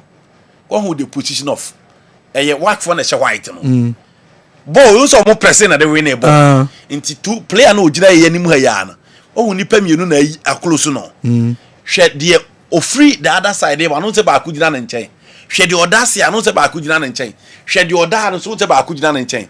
Inti omo zonal marking. So within the zone, omo mark every player. Omo press every player within the zone. and North Africa from mobile sir. Sir. No, Kwame, that is the modern way. If you want to close the spaces, once you go keep on pressing and the man the ball in the chair. Yes. Okay, ball no hano. And on Sasako baby or keke ball no. Or do baby or keke na audio Kwame. Or keep an air pick okay, on your screen. Kwame bako press the goalkeeper no. Once a player bako press the goalkeeper no. Shed your left side the hano. Bako press on onso. Shed your se hano bako press on onso. Shed your fin bako so press no. The only person or one way out. Eh do that's on. Also say keep and decide this or writer. The player no didn't fin betting as stretching a nine. And then and coach bien training say but pass across that. Onka say because pass abon na player no betting as stretching the nine left and nine carbon you go. And the option here into Kwame and on what my press yes and they won the ball. Straight away the ball is in the net. That is how they defend. So your opponent na person build from actually what the bar. A cry almost fast on you defending ye. Just to make sure say almost press you.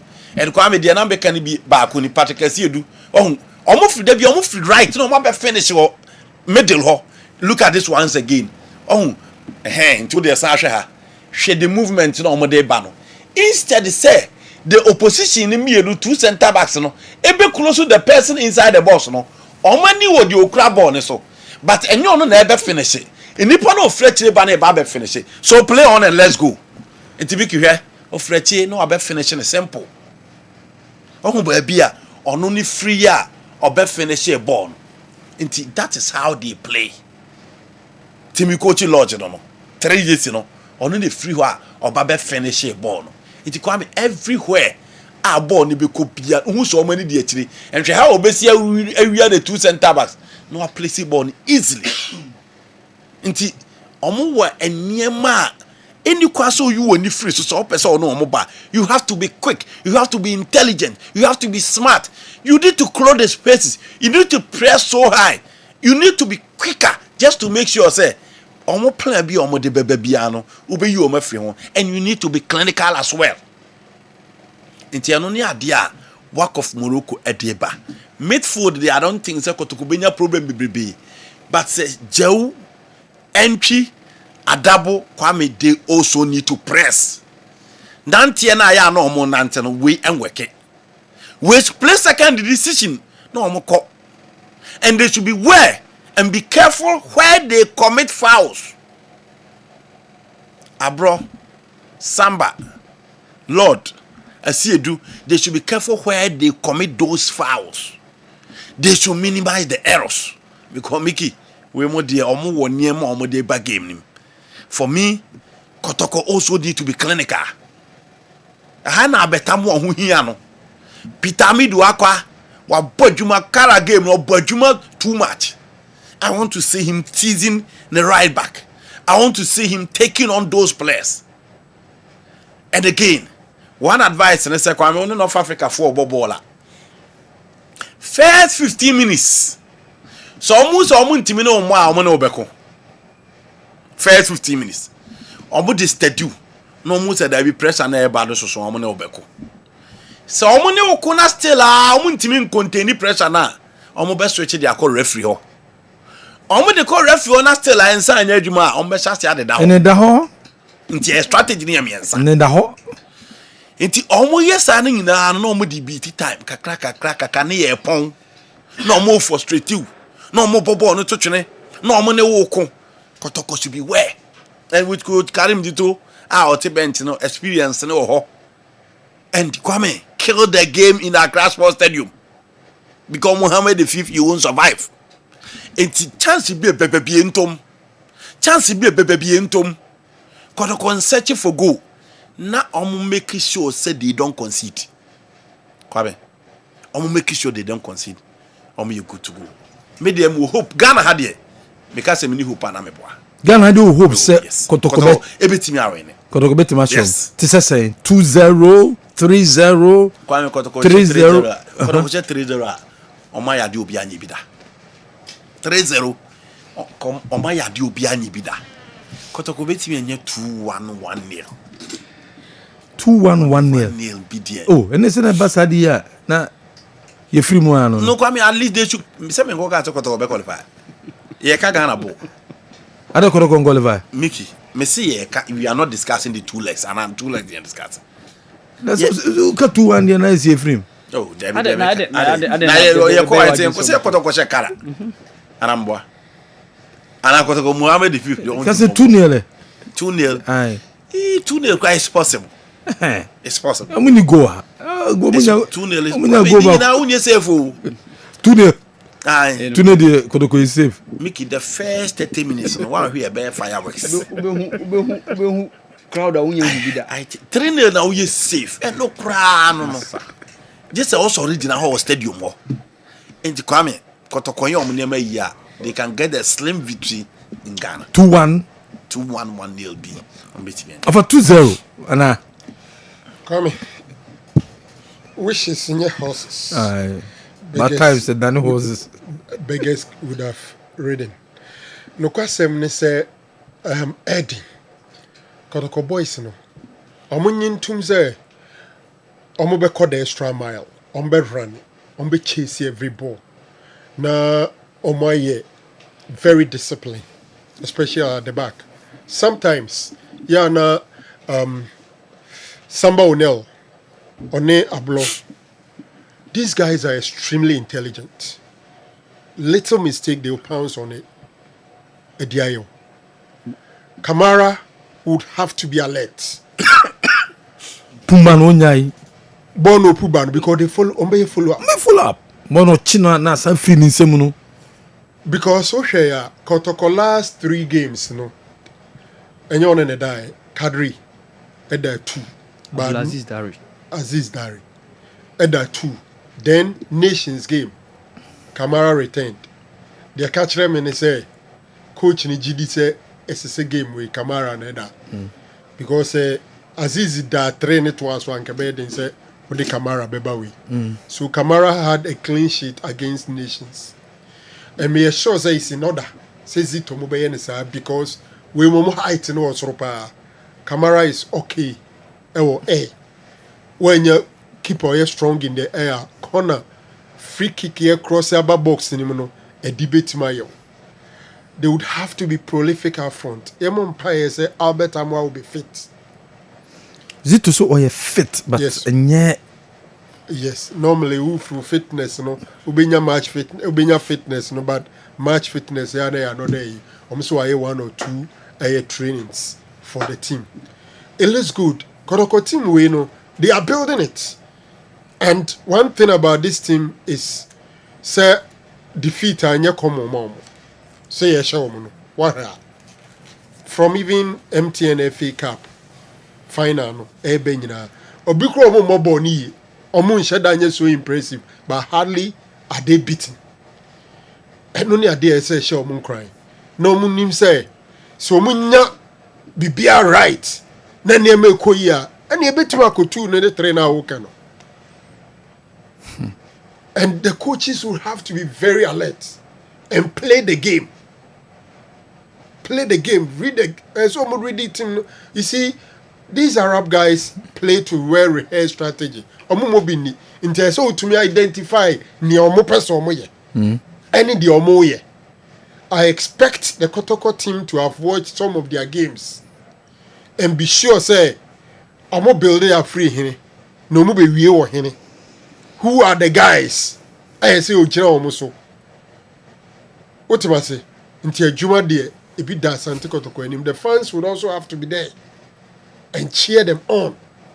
It's a difficult game, but Kotoko will win. Okay, Awa. Well, Mickey, the main problem is how Kotoko often concede against Arabian clubs over these years, and any main concern. The last time an Arabian came here and they Kotoko didn't concede was Etoile du Sahel. That 2-0 now. Augustine Okra and then Richard Attaché. We and Sincha, Hilal came, they scored. ES Setif came, they scored. EL Ulma came, they scored. GSM Bijay came, they scored. Etihad Kemiset came, they scored. when you main concern, how do you stop them from conceding? Yes, and they are talking much on them because he launched Hamza and Uri, how they start their pressing, how they finish up with that pull out. You say Omo game na wing play. And Omo transitions you are very quick. How do you stop them? Ochina Samba very key. Meminya Ochina he should be placed in the midfield setup. Said Ebeya Ombe Hilaria double. Na onya a three backer. Ebenya the likes of Samba who can slot in the middle and can also come and join the defense. Now we have Ablo and of course to some extent Oka Zakaria Fuseni or Hanriansu. Minimize mistakes, Ochina. Minimize mistakes. Besides that, how are you going to pounce on their weaknesses? Omuna Edenya Miki. You share game and see almost every time there are 4 men will always be at the back. Just to make sure somebody provide security to a back line. Mickey, Wak Eba Habia, they concede 2 goals against Kotoko. Wak Eba Habia, they concede 2 against Kotoko. 87 ABCA, 2002 ABCA, 2004 ABCA. The tradition must continue tomorrow. A difficult one, probably a slim win, 1-0, I'm seeing. But it's not going to come that cheap. And yet that cheap. It's mere 2-0. It's a resource now across sports and a bit determined to qualify. No, okay, and no be key. But also, you have to be mentally tough. The resource no. Yes. And a better. You can win 1-0 and still go there and qualify, depending on how you map out a very good strategy. Okay. Be attack you. A advantage almost say number 12 man no omo vociferous. Make omo be soja no. And so place any who intimidating atmosphere like this and no be a be more but you need to be mentally tough. Slim win for Kotoko. Yeah, I'm seeing a slim win for myself. Ghana Premier League matches Ebaso and Mediama Sporting Club and Samates Ebaso live. Dreams FC ni Nations FC so bonne. Echena games are Ebaso ni Brekum Chelsea has a work.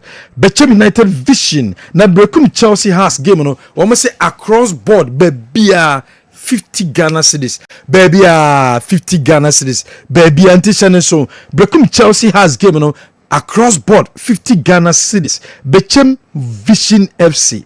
Hoho United Diana Stars. Swedro All Blacks Bazake Holy Stars. Game Saudi Bebaso on Sunday. Then on Monday Gold Stars Pando Heart of Lions 11 Wonders Karela game no ebetimi akoso. And when they say the city Ghana Premier League in Chassis September ya best coach in the month of September according to my coach Bashe Hayford Pando Heart of Lions. Player of the month of September Richmond Opoku Young Apostles omo forward no and goalkeeper of the month and Sukoye Edma Benjamin Asare. Yentimi enka league no se me binintino quickly Andy wo bibia na rusu bibia na fi yen sorry jumedie ni so. Kwame Ephraim say owoshi Mr. Ali Yeboa. Okay. Ephraim marketing. Yeah. Also owoshi Mr. Ali Yeboa. So Philly Liverpool brutal. Ephraim so owoshi happy birthday. Nankopon shana no nyekese.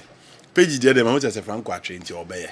And then so your pages a birthday na. Enya no prep ni dia dem. Edu the birthday fancy ojo to tell me. Your page. You want to be OBB down. Your page. We need the madam. Yeah, wait that's Juma the Bobby pa. Too much. And so so no crash in you. So enfana. What the Efa. Ndia happy birthday. Nyamisra pa Juma Bobiano. Ashase na edin but ewie no ana ewie nkunimdie. Ai ti boy Juma why. Ai happy birthday. Can you still ni get ni di ni sika say onko. Onesu na wo dance so. Wo di de bi etrese jo kalo. So what? Ya kana na ato so no. Omo bi di na tata sa. And then the birthday so graduate. Tono so force na odi ku school. Yeah, this year. Now we go so no. Yeah, toss with a special happy birthday to this young girl. Eliana Sewa Eji. Eliana Sewa J. And onya 1 year. Na opapa Kobi Philip J. Oneo Mami nyina see and wish you a very special happy birthday, a very adorable young baby. Okay. 1 year, happy birthday. Second one come from Patience upon the tough friend a fear trimude. And then so a fear trimude, so birthday. Yes, and Timian the pa. Patience, special happy birthday to you. We love you so much. This year. Yeah, this year. A China Wakras posted him Kumasia Sante Koroko and a whack of Morocco. Coach Zito so bibiamra na China Momba Benina Mamba show TV Sunina no Mobitimi Asre.